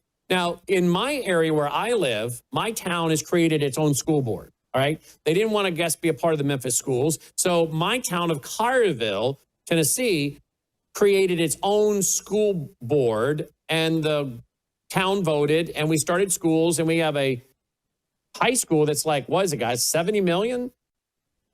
Over $100 million school built since 2015 or something, guys? 20 what? Around 2018, $100 million school? So they do bonds to fund that. Are you telling me that this is more than likely going on in my school district as well? Are you telling me that there's not uniform standards by which to appraise the property values of my home, but that they knew the number they needed and that's how they arrived at it? And how does this impact some of the more poor folks literally on the other side of the track? In our town, you go over the train track and you have a much depressed area of very, very low income people. How does that impact them? Or do they deliberately take that into account, thinking you can't get blood out of a turnip, so let's go after the other side of town and soak them? Do you know? Yes. So remember what I said. It's uniform and equal, regardless of where you are, for the applicability to everybody. And that can't happen when you've got poor areas and they put that, what they believe they can't get off the poor area, back onto the backs of mom and pop. By definition, that cannot be uniform and equal.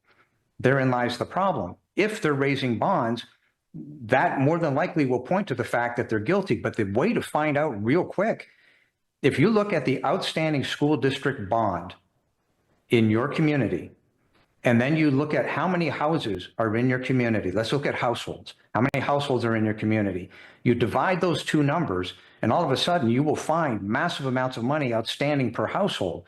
Then look at your median household income and say, can I pay this off?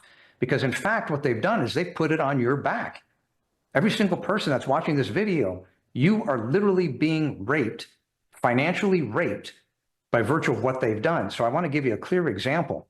In Argyle, Texas, which isn't too far from where I live, the outstanding compound cumulative interest plus the bonds is $343,000 per household.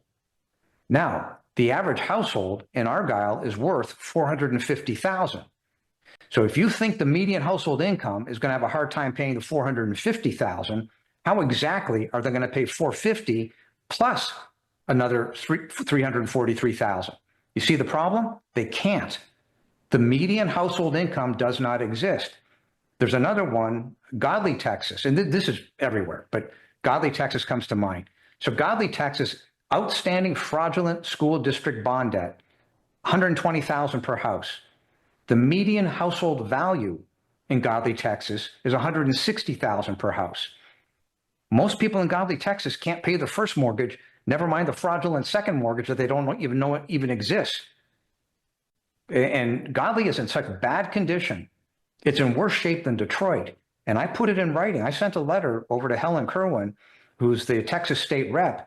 And I literally said, you may as well get a D9 dozer, start at the north end of Godly and start pushing. There's nothing here to save. This is beyond help. And it's horrible. It's horrific for the people that live there. But think about it. If you go to Godly, Texas today and you say, I'm going to buy this house, do you know what you're buying? You're not buying a house for $160,000. You're buying a house for over $300,000. And it's getting worse by the year. Godly, Texas is literally in the process, as we speak, of trying to raise more fraudulent bonds to cover off the prior bonds. We have every stitch of this documented. And that's the problem with all of this. There is no money to pay for it. And anybody that says that it is, prove it. Show us. Come on video. I mean, this is so bad. I offered, I knew they weren't going to take me up on it, but I literally offered the Texas State Finance Committee, all 31 members, to debate me on these topics. And of course, nothing ever happened. But the point of the matter is the evidence is irrefutable. So how do you as a legislator and legislator sit there knowing what the problems are, knowing that criminal complaints have been filed? And that's a really interesting topic. They do nothing. But do you realize that criminal complaints have been filed against the executive branch of the state of Texas over this? There's no comeback. The facts are the facts. Governor Abbott sits on the bond review board for the state of Texas. And there's a litany of questions over that issue. But the point being, does it matter that people go to jail? Well, that's to be determined. I'm not capable. That's up to a judge.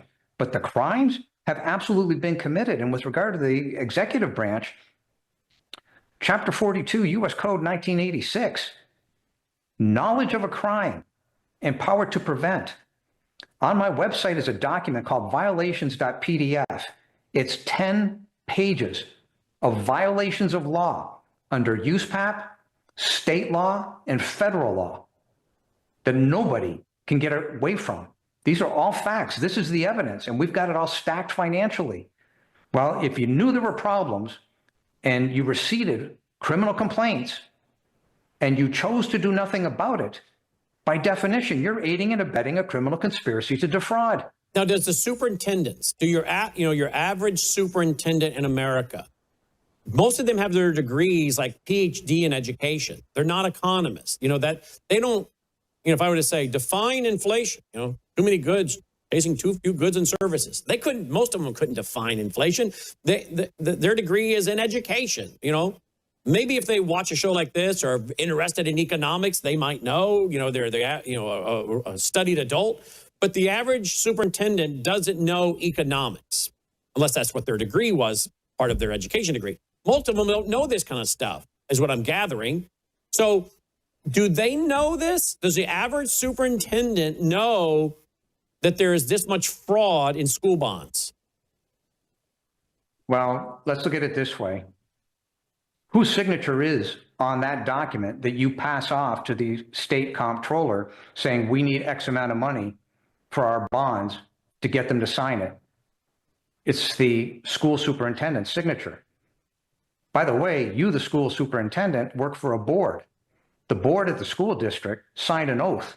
It's an oath of office to protect and defend the Constitution of the state of Texas and the United States of America. You violated the oath, and at a minimum, that's a third-degree felony. With regard to what the amount of money that these people get paid, let's talk about that for a second. In Texas, it's between $383,000 and $534,000 for a school district superintendent. They're literally being paid to commit accounting fraud. They signed off on it. The board allowed it to happen. These facts are irrefutable. So when you look at the accounting side of this, that they would say they're going to try and pass the buck, and they're going to say, well, but the accountant told me. Okay, let's talk about that for a second. The accountant, by law, is supposed to be an auditor. So people are conflating this idea, well, the auditor is an accountant. No, the auditor is not an accountant. An accountant is an accountant. An auditor is an auditor. And the auditor is supposed to respond under what's called the Yellow Book, which is the government standards for audit. So far, we haven't found a single auditor at a school district that is operating under that auspice. That is their requirement. They're not doing it.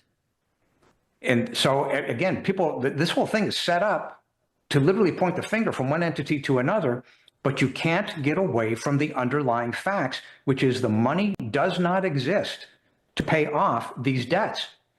Mom and pop can't pay for this. And it doesn't matter whether they're on the wrong side of the track in a poorer area or a rich area. You can be a millionaire. You can have $1 million home.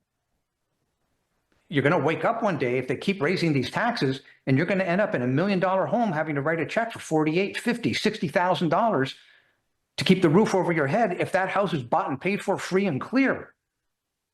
So what's really going on is your equity in your house is being stripped. Mm-hmm. So if this collapses, did I hear you in an interview, Mitch, say you're looking at a 35% unemployment across the country? In the Great Depression, at its worst moment, it was about 25% unemployment.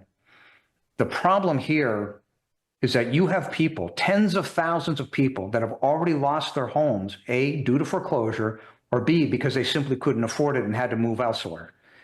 And this problem, you don't have to go very far to look to see it. It's there. When you see the amount of people that are showing up in the streets, and yes, a lot of people have psychological issues, et cetera, but look at the stress that this would cause on a family when they don't have the money to pay for the roof over their head. That's going to create psychological issues in and of itself. It's called post-traumatic stress syndrome. There's all sorts of problems associated with this. But the reality is, yes, this will stack up because they can't, if you literally stole the houses, there's not enough money by stealing the houses to pay for the principal and the compound cumulative interest outstanding.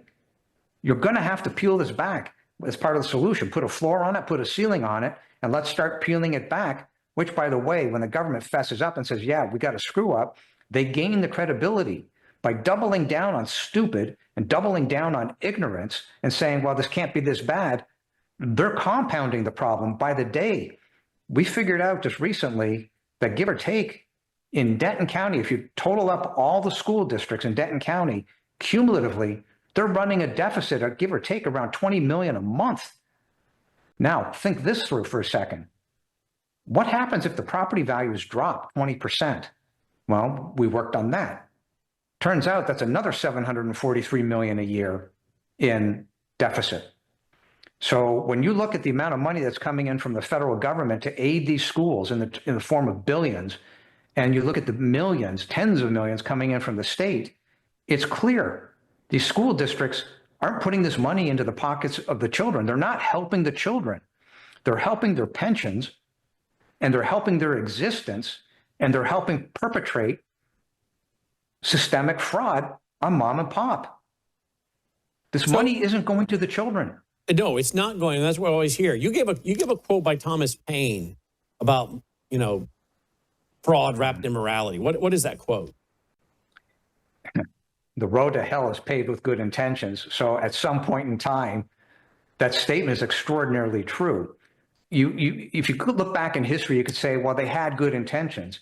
The problem was they never understood the rule of 72. They never understood the eighth wonder of the world, which is compound interest.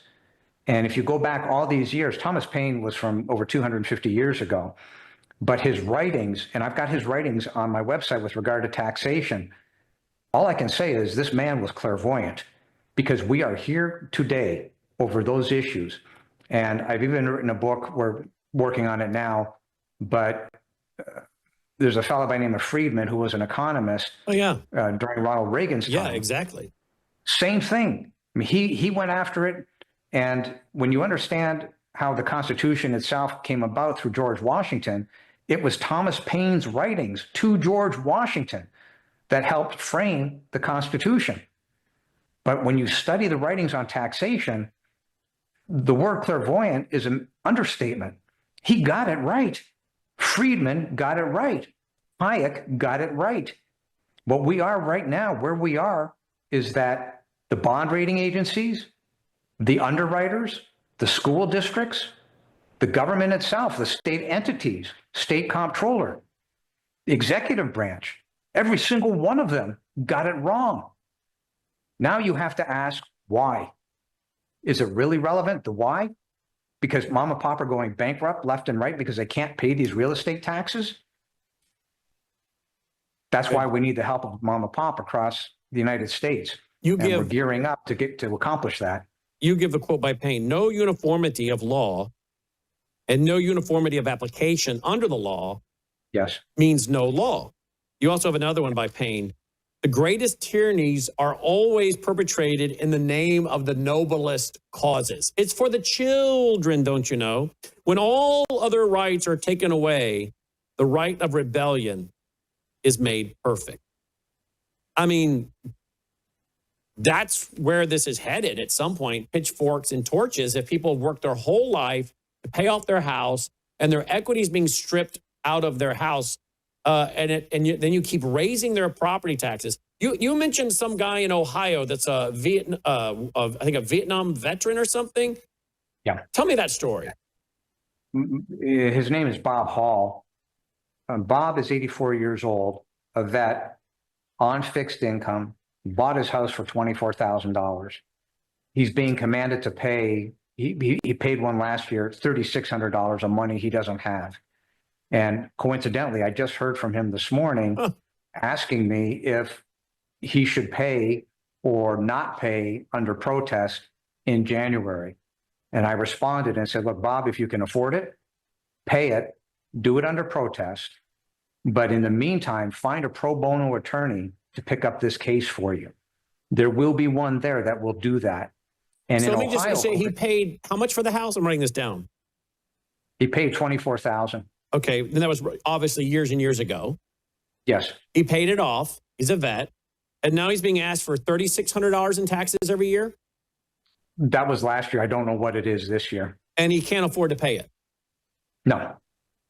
And this gets to the point. If you bought a house for $24,000 and they are taxing him $3,600, they're taxing unrealized gain because he's never sold the house. How is that not illegal to tax me for the value of my home when A, it's not uniform, they're guessing, apparently rigging the number, but B, you're taxing me on the value of my home going up that I have not realized since I paid for the home? The problem is that under the U.S. Constitution, it would not be. There is no federal tax on real estate. The 16th Amendment is clear. You can only tax incomes. You cannot tax unrealized gains. Market value and or assessed value is an unrealized gain, no matter how you cut it. Then I've made the argument that under the 6th Amendment, Article 2, having to do with the Supremacy Clause, that federal law trumps state law. However, again, the courts are somewhat in cahoots in that they say, well, the state can make up its set of criteria. However, let's recognize what happened here. Thomas Paine wrote to George Washington as to how this was to happen. And over time, through the 16th Amendment, which I believe came up in like 1913. Yeah, that's right. Yeah, it morphed. But nonetheless, that is what the 16th Amendment says. So you go back and you study history and you look at the writings of Thomas Paine, you cannot come to any other conclusion, which is no tax should exist on property, period, end of paragraph. Why? Because you end up exactly where we are. So why has Not no just one as a challenged result that of the in bonds. why has no one challenged that in the court? They would take the position that we, the state, have our sovereign right to collect the taxes the way we deem appropriate. However, their deeming appropriate is complete fraud. It can't be done. We're proving it. We're here. The net result of their actions is the pink elephant dancing in the room. Mom and pop don't have the money. The median household income does not exist to pay off this compound cumulative fraud. So what's the tipping point? You mentioned the 43% of Americans are on the 37% of Americans are on the verge of losing their home due to this increase. That they have about $9,000 that separates them from paying their bills, not paying their bills, of which $7,000 of that $9,000 is their property tax bill. So we must be reaching a point somewhere in the next, 2 to 3 years where that last $2,000 is chewed up, right? No, we're here now. We're here now. We're absolutely here now. Particularly when you combine inflation on everything else. Their utility bills going up, their car insurance going up, their health insurance going up, homeowners insurance going up, all of that going up. So you're saying we're right now, are we about to see a massive flood of foreclosures or people defaulting on their property tax? You're seeing it now, right? So if you go back and you look at Tricolor and you look at First Brands, which are automobile financing and parts companies that, believe it or not, about 3 weeks ago, Tricolor was rated BB. Overnight, it turned into junk. It simply went broke. One day versus the next day. How in the world did that happen? 10 days later, First Brands right on its heels. 3 days ago, another one. So to your point, let's go down the list so everybody understands. Your home, be it an apartment or your house, your home loan is loan on your house, your property tax, your credit card, your student loans, healthcare, your private loans to cover off all this nonsense, the food you buy. These are all things that have to be paid for. The average median household income across the United States, never mind specific, just go across the United States, let's call it 85,000. How in the world can that 85,000 cover off all these items? The answer is it can't. And we've proven this mathematically. It's on my website. But here's the bigger problem. Let's not argue the facts. Let's just look at the ramification of the facts. You're going to end up with an increase in hunger, and you're going to end up with an increase in crime. That's when the rubber hits the road. But in terms of the financing, as far as Wall Street is concerned, this is happening now.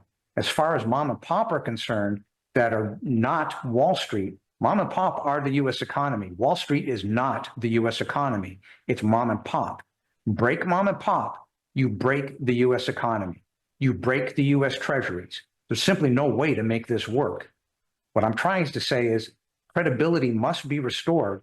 You've got to put a floor and a ceiling on this in order to get that credibility back in the system. Now, what does that look like? I mean, you go to the Federal Reserve and you say, this is where we're at, print the money. Well, that in itself would debase more currency. What do? No, you claw it back. You can't go to the Federal Reserve. There's two purveyors of fraud on this planet. The Federal Reserve is the biggest, followed by the central appraisal districts, which are owned by the school districts. You cannot print money. Printing money is, in fact, a fraud. Yes. It is, in fact, a default, right? They don't want to call it a default, but that's what it is. Right. It's a hidden tax. Well, you have that hidden tax, and then you've got the tax on the real estate, the combination of which is ending up in your food. So nothing else matters, nothing but the median household income. That is what denotes where the money is and how it can be paid. There are people that are foregoing health insurance right now because the money doesn't exist. Go to Florida, good luck getting insurance. Can't get that task accomplished either. So now they're getting hit in the head while can't afford health insurance, can't afford property insurance. All these elements that I just went through, little by little, are not going to get paid for, putting that family in further harm's risk. So going to the Fed is completely useless. And I'll make the case, and I have made the case, that the Federal Reserve itself is culpable in this problem. Had the Fed not existed for the protection of the banks, we wouldn't be here. I agree.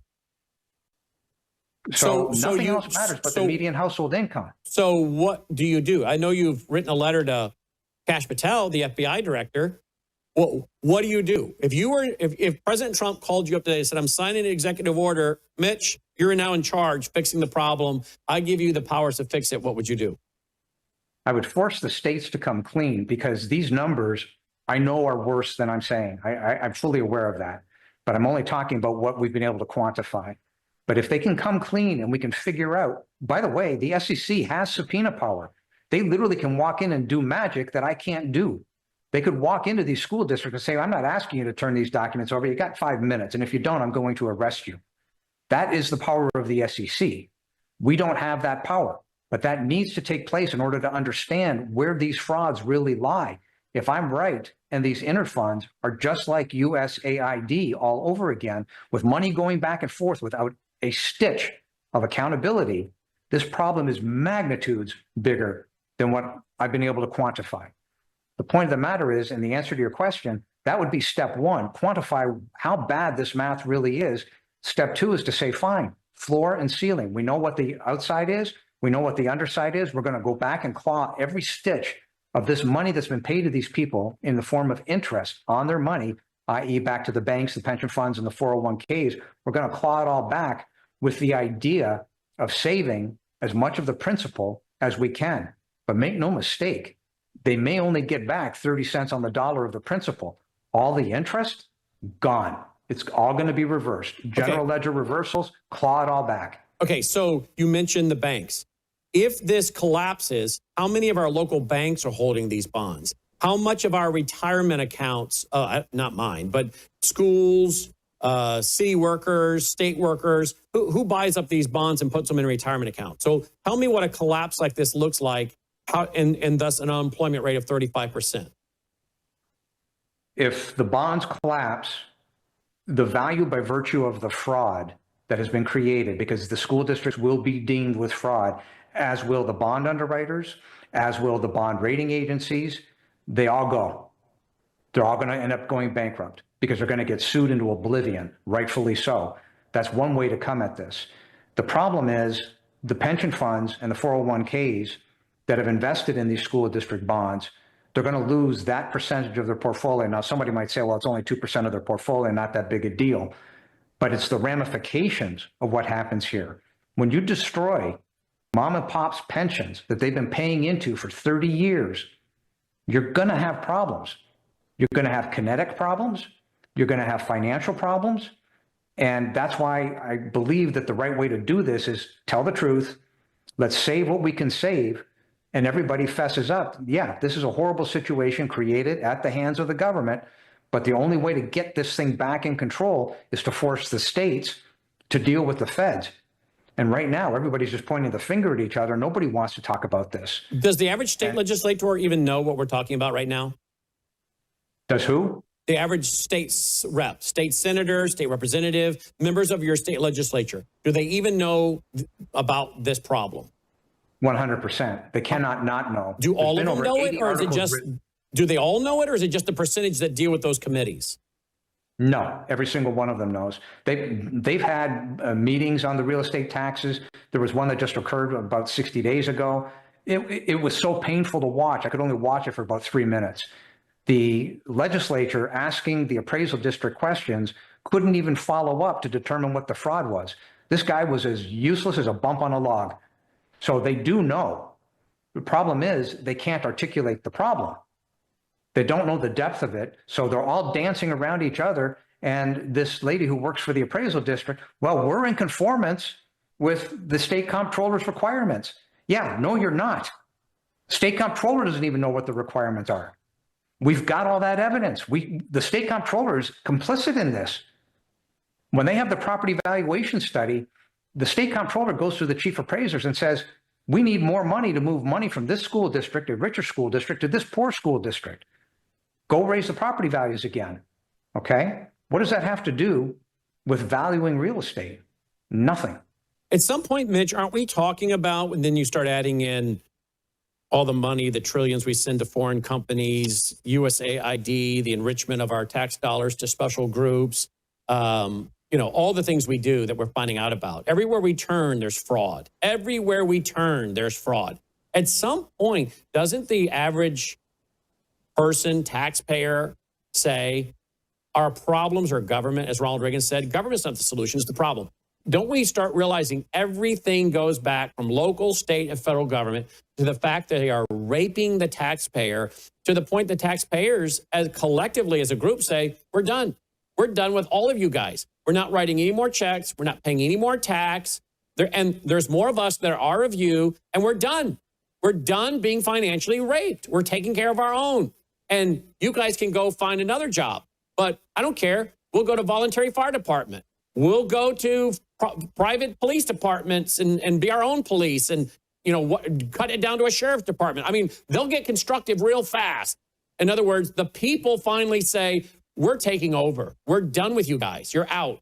We're going back to self-government, however that looks in a community, a county. I don't know. But at some point, isn't that the final solution for the taxpayer to realize all of our woes are the government bureaucrats at every level? The answer to the question is yes, but it's worse because you're going to lose 600 banks. Those banks are going to go down on this next go around, and maybe more than 600. We've got 4,700 left standing. The Federal Reserve, since its inception, has existed for the sole benefit of the banks, not for the benefit of the citizens. They were there to ensure that bank runs didn't occur. It has morphed by virtue of the Treasury being connected to the Federal Reserve. Federal Reserve issues the instructions, go print money. That's how we're going to get out of this. And you can get into debates about the gross domestic product and the outstanding debt, U.S. national debt. But the point of the matter is it doesn't matter, right? The economy is mom and pop. And part of the issue has been with mom and pop, apathy. They say, well, we don't understand this. This is too complex. My position is you don't have any choice in the matter because this is your money and this is your future. And now is the time to contact your legislatures and start jumping up and down saying you've got to do something about this because the courts apparently are pointing back to the legislatures and saying it's a legislative issue. Now, we'll come to that soon with regard to what our next move is going to be, which is class actions across the United States. But the point of the matter is mom and pop can't sit here anymore. And it doesn't matter if you're a renter or a property owner. You're getting raped. You're losing your money.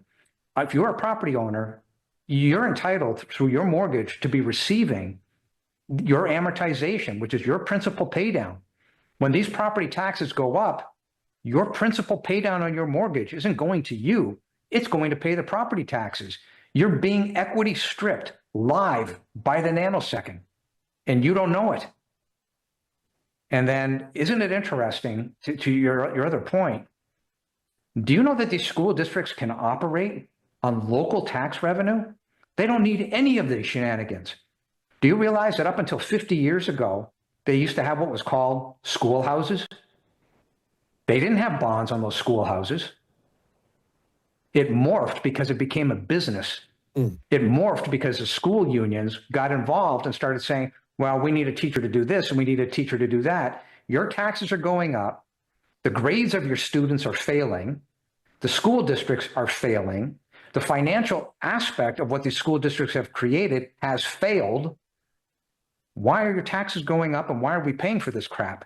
Because you just said it. It became a business, like the military industrial complex, the prison industrial complex, the big farm industrial complex, the big ag industrial complex. the education industrial complex with the unions that suck the money out of the teachers and then suck the money out of the community. And then they build these massive schools, which, there's got to be some massive problems going on to who gets those contracts. And everywhere you turn around, I think there's corruption, in my opinion. Now, let me ask you about this as we get ready to wrap. The Secretary of War, as they call him now, Pete Hegseth, was asked, with President Trump sitting next to him at the White House last week, what can you tell us about these strike forces that are being created to be ready to be deployed to every state to deal with civil unrest and civil disobedience by April of 2026? He confirmed it, but refused to elaborate onto what that's about. Is the federal government aware that this economy is on the verge of collapsing? Do you anticipate that they think the federal government is going to collapse sometime soon, and this is why they need to deal with civil unrest? When you look at what you see happening with National Guard strike forces and other things, do you ever think in your mind as you watch news and hear reports, they realize it's up and they're getting ready? I doubt it. But here's the point. From a real estate and a property ownership standpoint, people buy real estate for the enjoyment of that real estate, peace and quiet. You're entitled to that. Nobody wants trouble. But when you steal somebody's asset, you take their property, you're inviting trouble. Doesn't have to happen, shouldn't happen. Wouldn't it be better to simply flip the switch and say, okay, we recognize the problem, and then all of a sudden you've got 42 million people in your back pocket because they're thrilled you recognized the problem and you took the actions to fix it. I do suspect that part of the reason they're doing that is because certain parties are flaming and fanning the flames, so to speak. So they think that other problems are going to arise, but I don't believe it has to do with the real estate, and it shouldn't. This is a solvable problem. Okay, so you're more referring, it sounds like, to what I'm saying, which is the Democrats know if they keep the government closed, SNAP runs out November 1st, people riot and carry on, and they use that for, their community organizers, communist tactic, pressure from above, pressure from below. So you take the food SNAP program that supposedly, I guess, stops being funded, people stop getting their food stamps November 1, but you add that over into housing crisis, another crisis, and I start wondering at what point do you have a cascading problem that's now completely out of control? Education of mom and pop is absolutely crucial. This video to get in the hands of mom and pop is crucial. And then send to all their state legislators and say, we are aware of what you're aware of, so stop playing stupid? Exactly. Okay. And that's how you avoid catastrophe. I don't want to see, and that's why we started down this road. I mean, we knew in 2016 there were problems. Well, I was going to ask you, why you're Mockingbird Properties. You develop properties. You develop homes and properties for people to live in. Why are you doing this? Because I'm nothing more than a monkey in the middle. As a property developer and an investor, I'm only as good as my tenants can pay rent. So what you're saying is you can't operate as a developer, builder and developer, when you know that the whole system is built on a house of sand that's going to collapse. So I can't keep going out there, building properties, taking investment from people to go in and build these, promising a return on investment when I know the people renting from me are very quickly going to be in a place where they can't pay their rent. Exactly. And to that point, by virtue of the inflation that's been created through the Federal Reserve side of this account, right now today, what I could build at $185,000 3 years ago per unit is now $310,000 per unit. That $310,000 is the equivalent per month of $3,000 in rent. Exactly where am I going to find tenants in my building that can afford $3,000 per month in rent? Well, I know where. It gets worse. I know where, because before I let you finish that point, because we just figured that out today on radio. Because Revolver.news just wrote an article about my town, Collierville, Tennessee, outside of Memphis, where FedEx has their IT department headquartered. Their main corporation is in Memphis, a few miles away, but their IT is right here in our town, and which, of course, we all know. But But I wake up to a news article on a website I normally go to find out that FedEx, which apparently hired a Indian guy, nothing against Indians or any Indian, people from India. So I don't want people to make this a race issue because, folks can come here, and I guess if I was Indian and I was offered the opportunity to pay, I'd probably come over here and do this as well. But you've got a CEO who's Indian, and now all of a sudden we have a lot of Indians coming in here, and about 80% of some of the elementary schools are kids from India who need help with English as a second language. They're filling up the apartment buildings, and I guess a lot of the contracts are going over also then the IT guys over in India. And so pretty soon, and apparently this is also on a global scale or national scale. Here's an article. Here's the article, Great Overnight Replacement, the Federal Express Decline of and Fall of Collierville, Tennessee. Well, there's another article that is right here, how Indians take over Fortune 500 companies. Now, again, I'm not against the Indians. Many of them, they work hard, they get education, they take care of their parents and their grandparents. There's a lot we can appreciate about their work ethic and their respect for their elders. My problem is with the American corporations and the government that are shipping people over here with these H-1B visas to do this. And so we have a very, very nice apartment buildings being built. They're building way too many in our areas. They are all over the country, but they're building some really nice ones. And we talked about it about a month ago on the air because they have a bunch of beautiful brick, beautiful Southern brick, colonial looking restaurants and shops, gorgeous. And we eat at some of these restaurants. And behind them, they're building these massive, beautiful townhomes that look like USA Town Square, beautiful. And you can walk out of your beautiful townhome and go shop or eat in any of these choices, right? It's planned community. And I went and I looked them up, Mitch. What a 1-bedroom cost, what a 2-bedroom cost, what a 3-bedroom cost. And I said to my wife, who can afford that? How are they going to fill those? Because you can go and get a 3-bedroom house for about $2,000, $2,100. Who's going to pay $2-3 grand to live in a 1-bedroom, 2-bedroom, or 3-bedroom apartment? Well, today, I guess I figured it out. The folks coming over here on the H-1B visas who are renting these apartments to work. Does this fit into the equation anywhere? Yes. So $3,000 a month translates to roughly, in a regular market, 70% credit risk in your building. So these people that are building new construction, thinking that they can achieve $3,000 a month, are building probably to a 5 or 5.25 cap, which means 5 to 5.25% rate of return, assuming all cash. B, give or take 70% credit risk in that building. So how smart are you to build a product that's got 70% credit risk? The demographic shift that you're speaking of, I've experienced that firsthand in Arlington, Texas. And when it occurs faster than is trackable. You wake up one morning and say, okay, this society is moving in, this other society may have gotten old or died off, and the value of the homes are X, therefore that's what this society can afford. But that new society moving in has different tastes. They come from a different culture. Does that mean that your real estate fits into their taste and into their culture? If not, you're going to have to adapt the real estate. Now, think of this thing through one more step. What happens if those H-1B visas dry up? This isn't within our control, but think it through for a minute. What's the real value of that property at that point in time when you lose those tenants? And that's the point of all this, which is you can't trust anything, because who is to say that the real estate taxes on those apartment buildings don't double up or triple up? What are you going to do then?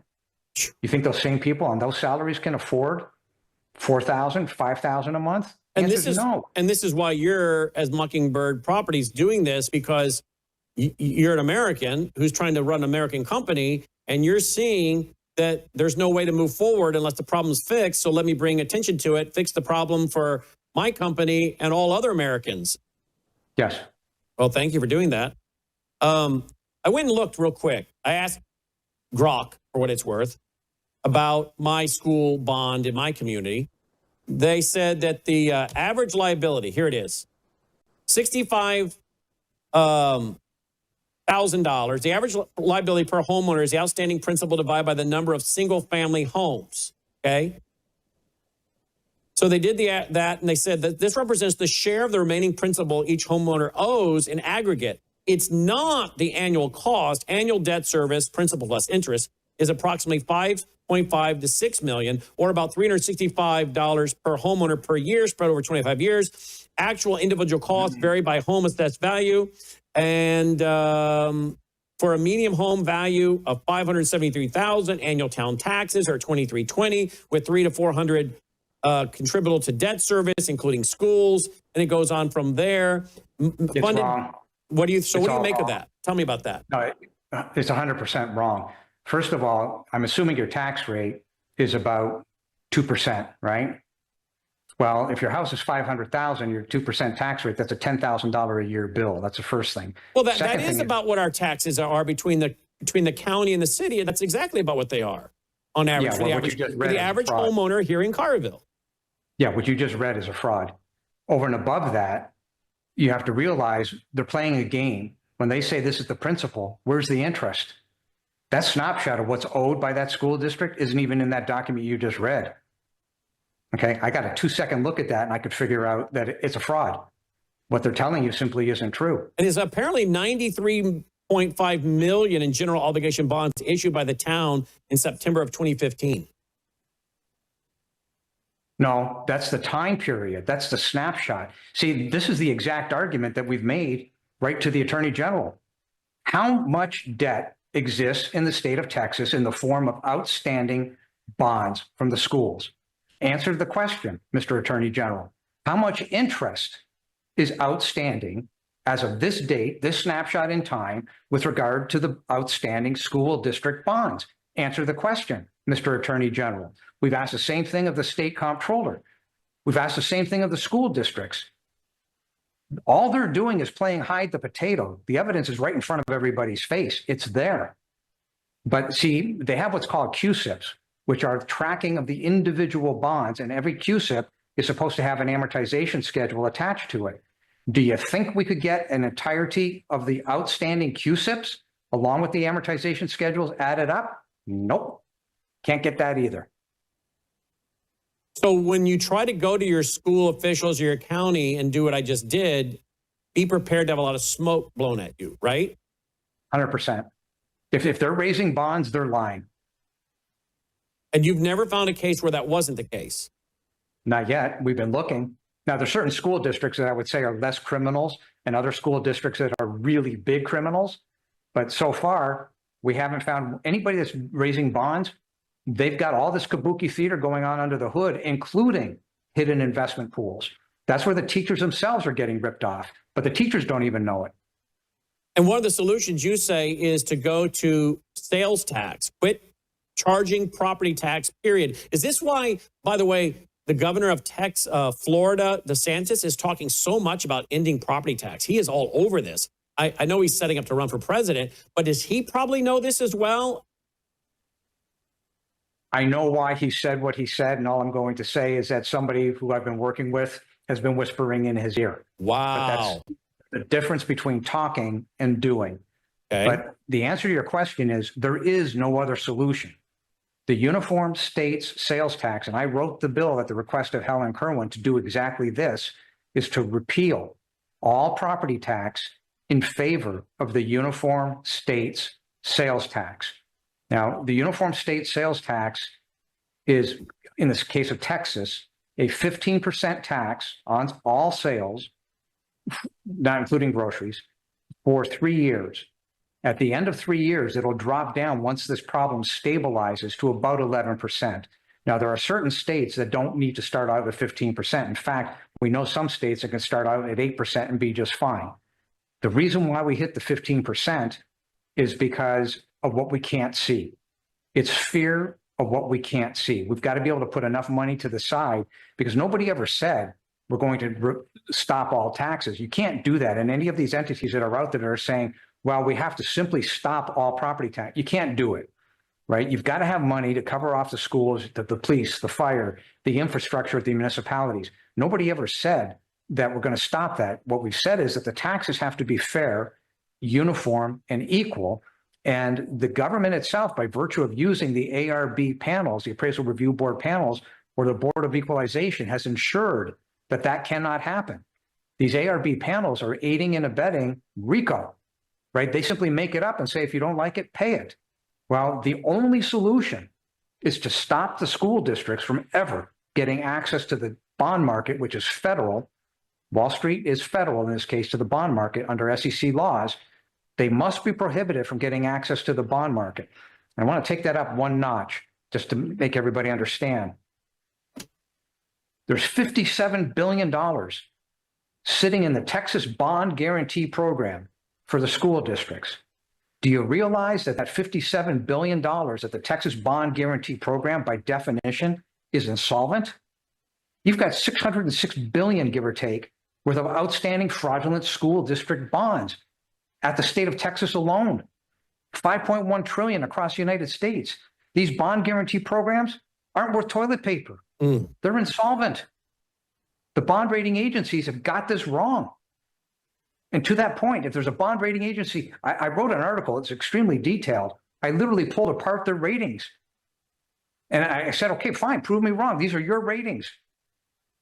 You made a rating based on a bond, based on fraudulent valuations and fraudulent overtaxation of the real estate. If it's fraudulent overtaxation and fraudulent overvaluation of the real estate, your bonds are fraudulent. Your ratings at AA, BB, call it whatever you want, are fraudulent. This stuff is sub-junk. That's the reality. Isn't that something? You can't trust the bond rating companies, which I don't trust Wall Street. I don't trust the books of most of these corporations. I don't believe their books, right? Remember Enron?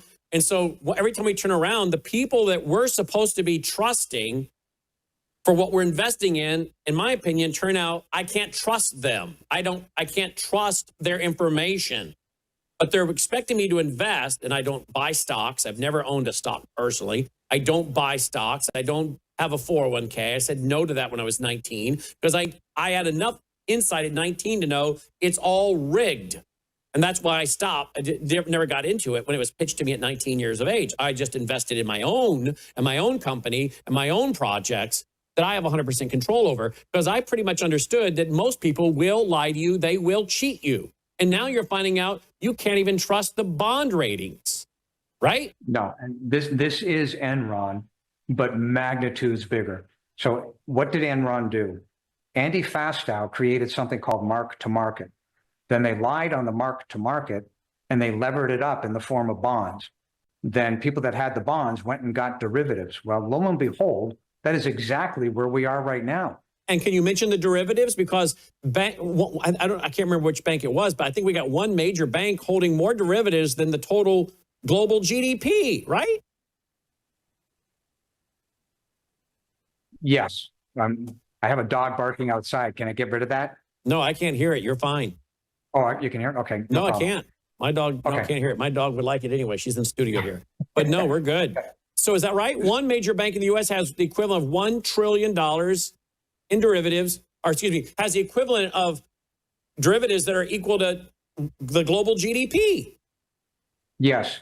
So here's the problem with the derivatives. First of all, they're not trackable that we know of. Now, derivatives are generally trackable, but the problem here is that they won't pay off. See, when the bond market collapses and it's denoted that it collapsed because of fraud, there are clauses in these insurance policies that say if fraud has occurred, we don't pay. Fraud cancels everything. 100%. So all these banks that are holding these derivatives and think that it's protection, they're delusional. Now, I don't know who's paying for the derivatives, but the reality is the fraud has occurred. There's not a single person that can say the fraud didn't occur. Even the courts have agreed it occurred. How are those derivatives going to pay off? Well, the answer is it isn't. That's the problem. So you're talking again about major bank failures as well. So anyone that's watching tonight there's going to be hard pressed if this isn't fixed for any of us to be touched by this. Everybody's going to get hit. That's why I keep saying the best solution is let's switch it to a sales tax. Let's put a floor and a ceiling. Let's get somebody like what happened in the Bernie Madoff case, Mr. Picard, to simply say, we're going to peel this back. It's called a clawback, and we'll fix as much damage as can be fixed. This is not going to be painless. This is going to be painful, but it's better to have a little pain than end up in ultimate financial annihilation, which is where this is headed. You cannot let this go. I mean, you're running a clock by the nanosecond. This is literally like usdebtclock.org, except it's on your local school district side. This is your money coming out of your pocket being equity stripped by the nanosecond. So how and do if property people, values drop, we're screwed. if property values drop? Wow. So how does the average American prepare in your mind? I mean, I don't give financial advice. I give financial opinion just for disclosure purposes. But how do you think the average person can prepare and protect themselves? This is a very difficult problem. We literally know people that don't have debt on their houses. A lot of seniors don't have debt, but a lot of seniors are on fixed income. They can't generate this money. Even if you have a $200,000 house, you're living on fixed income and it's bought and paid for. And let's say that today the taxes are 2%. What are you going to do if it goes to 4%? You can't pay it today at 2%, therefore you can't pay it tomorrow at 4%. You see the problem? That's what these governments have set into motion. They're literally saying, well, we're the school district, we need the money, even though it's not going to the students, we need the money to pay for our fraud, so you go get it. Okay, you can't get blood out of a stone. There's not a person on this planet that can pull that stunt off. So what are you going to do? Well, the obvious answer is that the school districts need to be put into bankruptcy. In Ohio, they need to be put into what's called involuntary bankruptcy. A school district, right as we speak today, is called Fort Worth. So the Fort Worth ISD is now in the process of being taken over by virtue of their test scores by the TEA, the Texas Education Agency. This is happening live today. Well, what about the bonds? All this money that has been raised for a failing school system. What are you going to do about that? So no matter how you cut this, these problems on these finances are equity stripping mom and pop, and nothing else matters. And I mean nothing than the median household income. All this other financial kabuki theater is going to drive a vast majority of your population into bankruptcy. So final question, and you've been generous with your time. I have a friend of mine. She's very savvy. And she's been in her and her husband have been in their home. They built it. They were builders. They've been in their home 50 years. And it's a beautiful home. Beautiful home. But it's 50 plus years old. And every year when she gets her tax bill, it's gone up. She hires a company, $2,000 or $3,000, to go and refute the tax bill. And she'll take pictures of her bathroom and say, look, this is a home in the bathroom. This is how it looks. I mean, they're nice bathroom. I've been in this couple's home many, many, many times. It's beautiful, beautifully appointed, beautifully decorated, but it is older tile. It is older flooring. You know, you can tell it's an older bathroom, right? And she's like, you're going to tell me that my house is worth this and this is my bathroom. You know, you're assuming my bathroom's got ripped out and all the latest new tile and quartz or whatever. This is my bathroom. Okay. And this is this and this is this. And your appraisal is baloney. And she takes all that, her, the guy who asked for it, pays that guy $2,000 or $3,000. He submits it and she wins pretty much every stinking time. Is that because, again, it's not based on any uniform code and they know that they're full of garbage? Why does she win? And she saves enough to pay the guy the $2,000 or whatever it is to do that for her, that company, that's that guy's job. But how is it she wins every time? Because they know this woman knows what she's doing and she's exposing their fraud, or what? No, she's winning because it's booked into their numbers. They actually increase the values knowing that a certain percentage are going to win. And that's the more sophisticated percentage that may hire a real estate tax consultant. This is all booked into their numbers. They know exactly what they're doing. So if you're sophisticated and you can present your own comparisons, you will win. What percentage though? But winning is a relative term, right? You've got to realize that the fraud was created by, there's properties here that are double.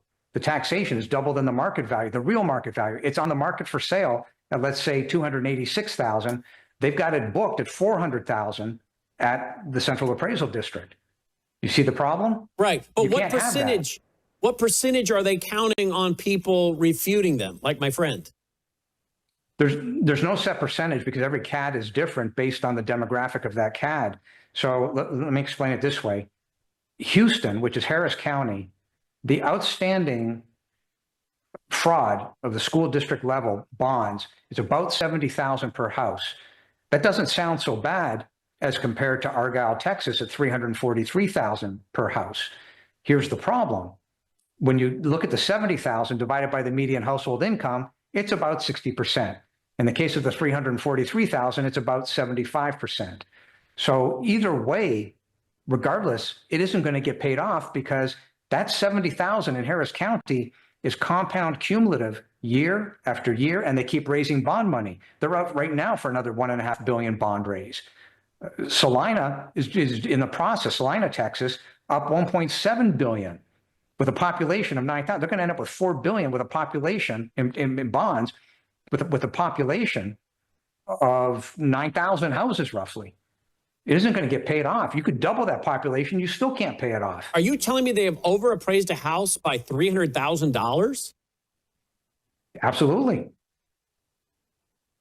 Then you go in and you try to negotiate it down, but that's what they're doing.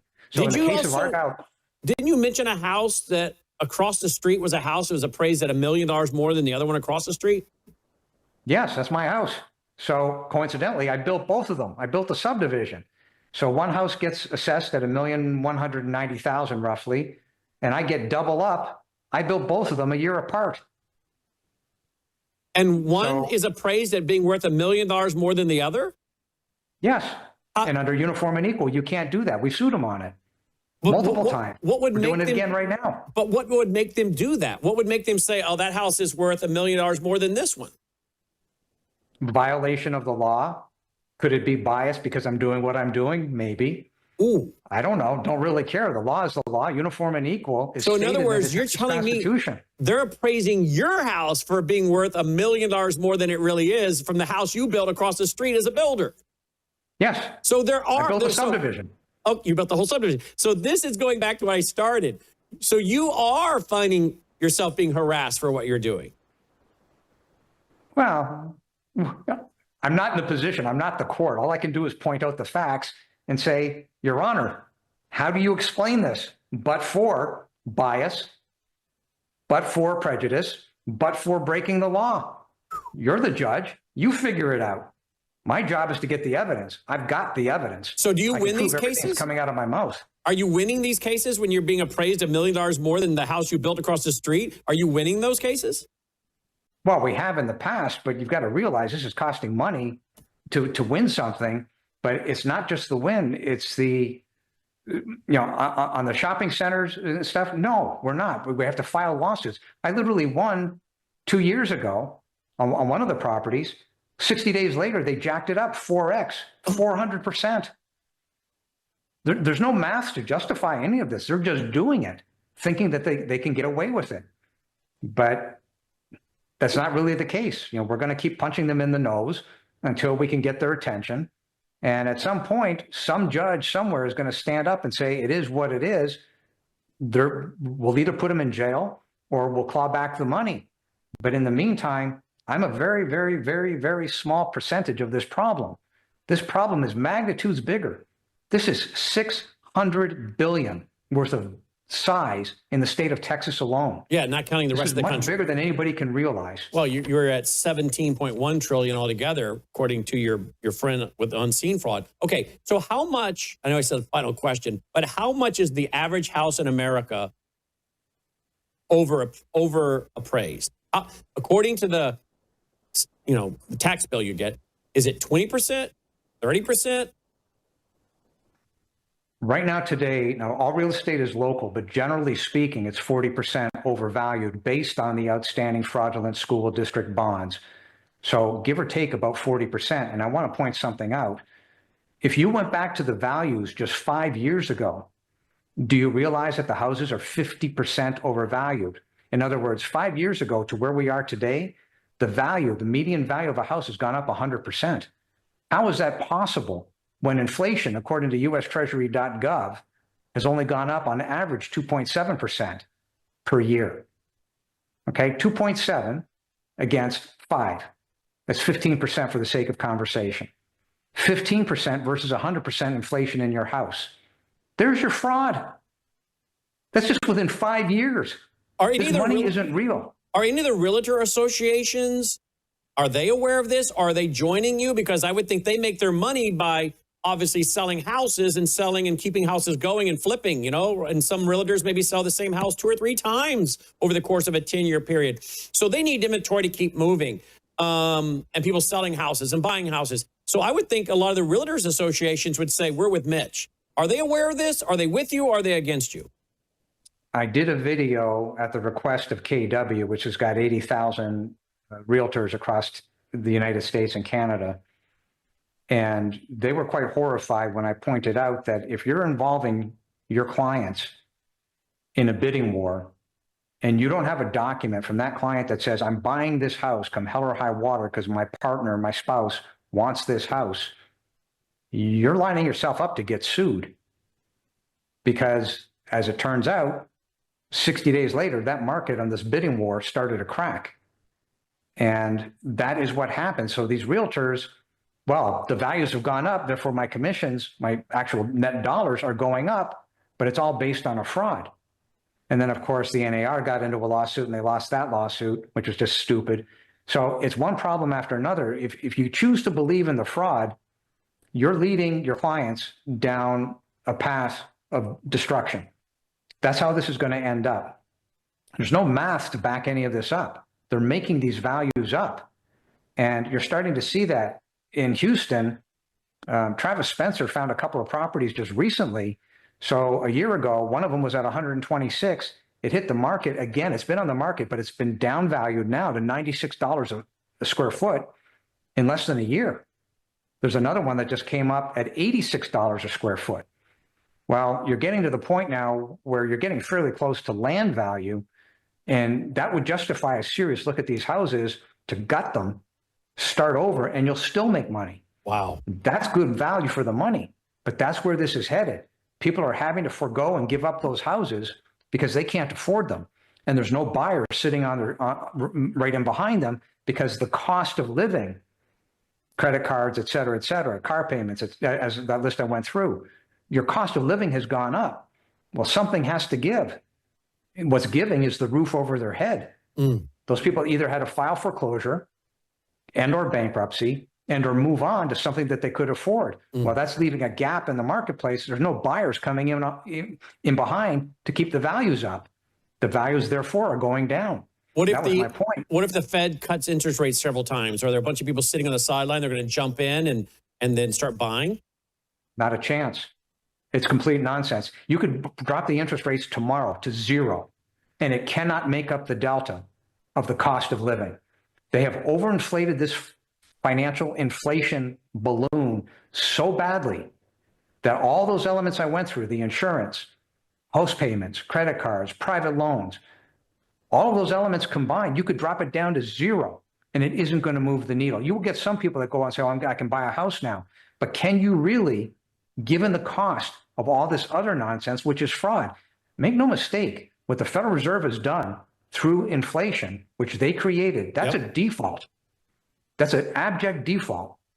So you can call it whatever you want, but that's the net result. When you inflate these goods and you cause everything to go up in a person's life, and then you say, well, we're going to reduce it now. Okay, so where do all the people go that went bankrupt, that went into foreclosure? Where do they go to get their money and their life back? So are we going to be a nation of renters?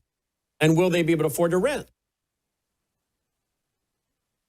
If they turn it into a nation of renters, I would probably guess that you're headed back to the War of 1776. It's because it's straight up taxation without representation. That would change the entire reason why people want to go to work in the morning. And you're starting to see that now. People are saying, why should I go to work? Why should I have a job if I don't end up with any money in my pocket? They can't articulate the entire problem, the entire capital stack of problems, be it insurance, et cetera, house payments. But the net result is what they know. Well, if you turn them into a position where they can never do anything in their life, you're hurting and you're empowering the default of those people. Well, what is that? That is the War of 1776. What about people continuing this like you as a business? In other words, I guess the only ones that will be able to continue doing this are the companies that are completely debt-free, right? And then just offer up a reasonable product at a reasonable rent, and they're completely debt-free. Will those renters or those tenants, landlords, be able to keep going? No, because that violates the basic tenet of taxation. It must be uniform and equal for all. No. I mean, if we have people watching tonight who own some rental properties and all their rental properties are paid off, which we have a very conservative older audience, and they've paid off their rental properties and they have people paying them rent. Some of them are watching right now thinking, is Mitch telling me that I'm not going to make it as a property owner or landlord? But if my properties are paid off, they should make it, right? Yes, from that standpoint, you will be able to make it. But what happens, again, even though somebody is renting, they have all these other elements over their head. So what happens, financially speaking, your occupancy will stay strong because the fact that you don't have the debt gives you the advantage over somebody that does have the debt. Because you can lower your rent. Occupancy, your occupancy will stay strong. But you must realize, and this is the point, all real estate and all expenses are local. Your taxes, everything is local, local, local. When you get into the subcategories of who your tenants are, how much credit card debt do those tenants have? How much insurance liability, healthcare costs? How much do they have? And to your point about the SNAP and the healthcare problems that are about to fester up in the next 2 weeks, that's going to make this situation even worse. So just because, like Mr. Hall, who has a house that's bought and paid for, doesn't mean you can end up affording it over the long haul. If those household expenses for your tenants balloon so far out of sight that they can't afford the rent, you're going to get hurt too. That's the basic tenet of taxation. It must be uniform and equal. And if it's not, you're going to have stress in the markets, whether you have debt or not. Doesn't matter. Look at this, folks. There it is. We've had it on the screen the whole time. Mockingbirdproperties.com/DCAD. It is all there, highly documented. You can spend days on this website going through this information. Here's what I'd like for some of you to do. I would like for as many of you as possible to send the link of this website, mockingbirdproperty.com, mockingbirdproperties.com/DCAD. I'd like for you to send this to as many of your superintendents, county commissioners, city council members that are responsible for all this, state legislators, your state rep, state senator. Send this to them and say, and maybe go and get the link to this interview at worldviewtube.com tomorrow when it's posted, and say, what are you going to do about this? And then email me back at Brannon at worldviewtube.com, Brannon, Brannon at worldviewtube.com, and say, here's the response I got from my superintendent. Here's the response I got from my county commissioner. Here's the response I got from my state rep or my state senator. I'd like to hear, or even some of your congressional, federal, House and Senate on the federal side. I'd love to see what some of them say to this interview and to all of this documentation. Let's see what they say, because I'd love to read some of that on the air. Closing question, I know I've said that a million times. What do you predict will be the response we get back from some of our audience that send that to the elected officials? What will their elected officials say? These guys are crazy or what? No, they'll just simply say it's the other department's fault. Go ask them. So they'll say, go back to your school superintendent and ask it. That's what the politicians will say. So that is basically what has happened here in Texas. Nobody wants to take responsibility for their actions. And the courts have let them get away with it under the theory of sovereign immunity. But sovereign immunity does not mean that the fraud did not occur. The courts have already admitted that the fraud occurred. The problem is that they're trying to stop this from rolling forward at the ARB level, stating that the ARB is the sole determiner, except under law, the ARB can't determine fraud. They don't know that the CADs are not or using USPAT. So it's just a giant circle of complete nonsense where the courts are in fact creating systemic moral hazard. And that's the reality. And that's why so many people are going to go bankrupt. That's why the banks themselves are going to lose. You either fix this, or what happened in 2007, it's going to be a walk in the park. But it sounds like it could also tip us to civil war. Well, you start stealing people's houses. You show up in mass at a subdivision. I wouldn't want to be there. Wow. Mockingbirdproperties.com/DCAD. Mitch, amazing work. You're a brave man. You're a great patriot. I thank you. My audience thanks you. I thank you for all the hard work and research that's available for people to read and do their own due diligence on. And I look forward to having you back. And I want to thank you for being, again, so generous with your time tonight. My time is nothing, but I thank you very much, because everybody has to have this exposed to them so that they understand that they themselves are in harm's way. Your family, your friends, your neighbors, everybody is in this. This affects everybody and everything. It's not just property owners. Like I said, there's 7 elements of real estate in your cappuccino in the morning. Everybody's touched by this. Mitch, thank you so much. Great. Thank you. Mockingbirdproperties.com/DCAD. Folks, now we're going to go off the air tonight, and Logan will put this back up for you to watch on demand by tomorrow morning. I hope you guys will all grab this. Tweet, text, email, Facebook, Getter, Truth Social. Send it far and wide. Send it to some of your favorite talk show hosts. Ask them to get a hold of Mitch and interview him. Send it, as I said, to your elected officials at all levels, local, state, federal. Send it to some of your favorite bloggers, Substack, columnists. Say, write articles on this. Let the American people know. Once again, we have found where the average American, as he says, mom and pop, are being financially raped. And folks, between inflation, taxation, overtaxation, every time we turn around, you know, the middle class, as I've been saying for years, one of my friends said this decades ago, and I love it. The middle class are like a milk cow. The middle class are a milk cow. And the elite, they milk a cow. They keep the cream for themselves. And then they give the rest to the underclass to keep voting them back in. And we're seeing that with the SNAP program, aren't we? All of these people that are coming here, and they're on the dole, they're on the SNAP, they're getting the food stamps, if you will, while you and I work. Look at this, food stamps by ethnicity. Afghan, Somali, Iraqi, Dominican, all the way down, right? We're working hard every day, playing by the rules, where our government is giving away our money, taxing us to give to someone else. This is socialism. And when this all collapses, oh, you watch. The progressives will say, you see, capitalism failed. No, this is not capitalism. This is corporatism. This is communitarianism. This is big government and big business mixed together. This is the elected officials doing what Frederick Bastiat, author of the law, wrote. Plundering for themselves or special interests, greed, or for philanthropic purposes, which is not the function and purpose of government.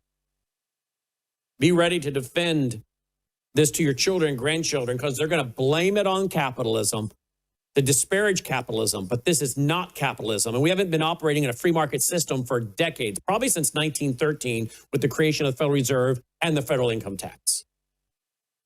Then I would finally say, look how we have not taken any breaks during this time. We could have stopped and taken a break multiple times, but no, we didn't, because the topic is too important. Time is short. So if you appreciate what we're doing, I need you to go now to worldviewfoundation.com. My wife said, because she handles customer support, someone said today, we don't get the kind of information anywhere else that we get from Worldview Tube. Well, folks, that's by design. That's not bragging, because that's what we do, and we do that on purpose.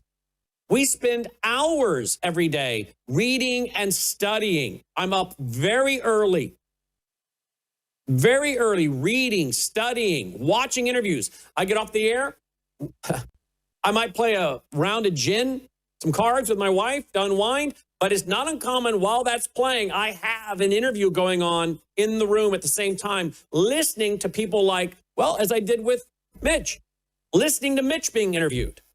The other night, I listened to 3 interviews of Mitch being interviewed. I'd never heard of this gentleman, and I was caught and snagged by this within the first couple minutes. And I couldn't go to bed till I found every interview I could find with Mitch, and then emailed him immediately. I'm constantly working and researching to cover things that are of importance to you, to me, to our children, our grandchildren, to our beloved republic. So it is not by mistake that this network, people say, gives us information we don't get anywhere else. Now, are other people covering this topic? I already named a couple of them. Chris Martinson, Daniela, and a few others. But I'm talking about in its totality. Look at all the topics we touch on. It's by design. We're trying to be the network that brings you so much information related to law, science, economics, history, family, social issues, education, national security, the borders, all of this in a big picture, because most people see the world, as Francis Schaeffer said, in bits and pieces, not as a big puzzle.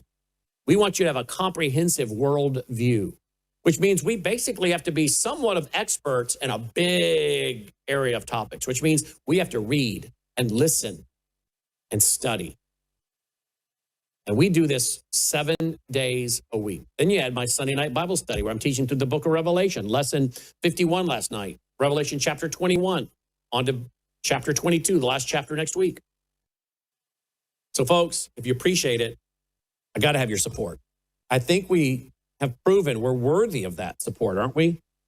So thank you to all of you that are supporting us, but I need your support now. WorldviewFoundation.com, WorldviewFoundation.com. Roll the music, guys. Let's call it a night. WorldviewFoundation.com. Look, November and December, we have got to see huge into the year giving to set us up for carrying out more free programming for 2026. So much of our foundation contributions come in the last 2 months of the year. Please pray about it now, budget now, worldviewfoundation.com. You'll find our mailing address there if you prefer to support us through the mail. So next time, I'm Brannon Howse. May God save America. Take care.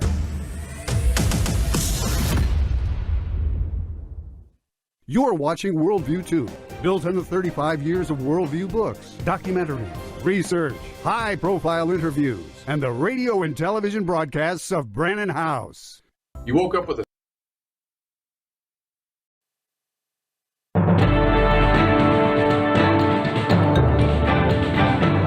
faith, spiritual values, moral issues, government, economy, education, work, responsibility. What we think about these depends on our worldview. Now, VCY America presents Worldview Radio with Brannon Howse. Welcome to the broadcast. Glad you guys are with us. So here is my topic today. The GOP is allowing foreigners to take over America. Yeah, you heard that right. The GOP is allowing foreigners to take over the United States of America. And many of these foreigners are on the SNAP food program. They come here, they don't assimilate, they don't work, they're involved in organized crime. And if you doubt that, go up to Minneapolis, where the Somalis just milked the whole system up there to the tune of millions upon millions, right? We have imported gangs and thugs and rapists and murderers and child molesters. That was during the Biden administration. And then there's the GOP invasion. The GOP invasion, and by the way, while you're all distracted by the gang members, the terrorists, the jihadis, those from the Marxist countries and the Islamic countries that came in under Obama and Biden, the GOP, they're bringing in workers on work visas that are taking your jobs. clogging up your schools, clogging up your hospitals. That's the GOP. This is one bird with two wings, as so many have said over the years. And maybe you thought, oh, that's just so doom and gloom. Well, it is one bird with two wings. The left brings in, as I've already explained, the jihadis, the terrorists, the Marxists, the community organizers, those who can get on the federal dole, the state dole, the Cloward Piven strategy, collapsing the welfare system. That's the left, as I said. And then the GOP brings in and they take your jobs so that there is a destruction of the middle class. They are two corrupt parties. Are there a few good people in one or two of these parties? Yeah, no, but that's few and far between. Almost all of them are bought and paid for. Almost all of them are bought and paid for in one way or another. Maybe they are blackmailed. Maybe they've been bad little boys and bad little girls and even caught on video doing things they shouldn't do. Maybe they've just been bought off the old-fashioned American way, money.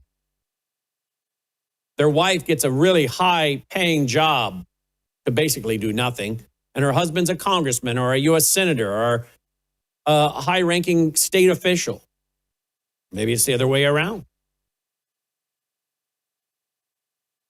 There's some way, not to mention how many of our people working in this administration are registered foreign agents who are taking 6 figures a month from places like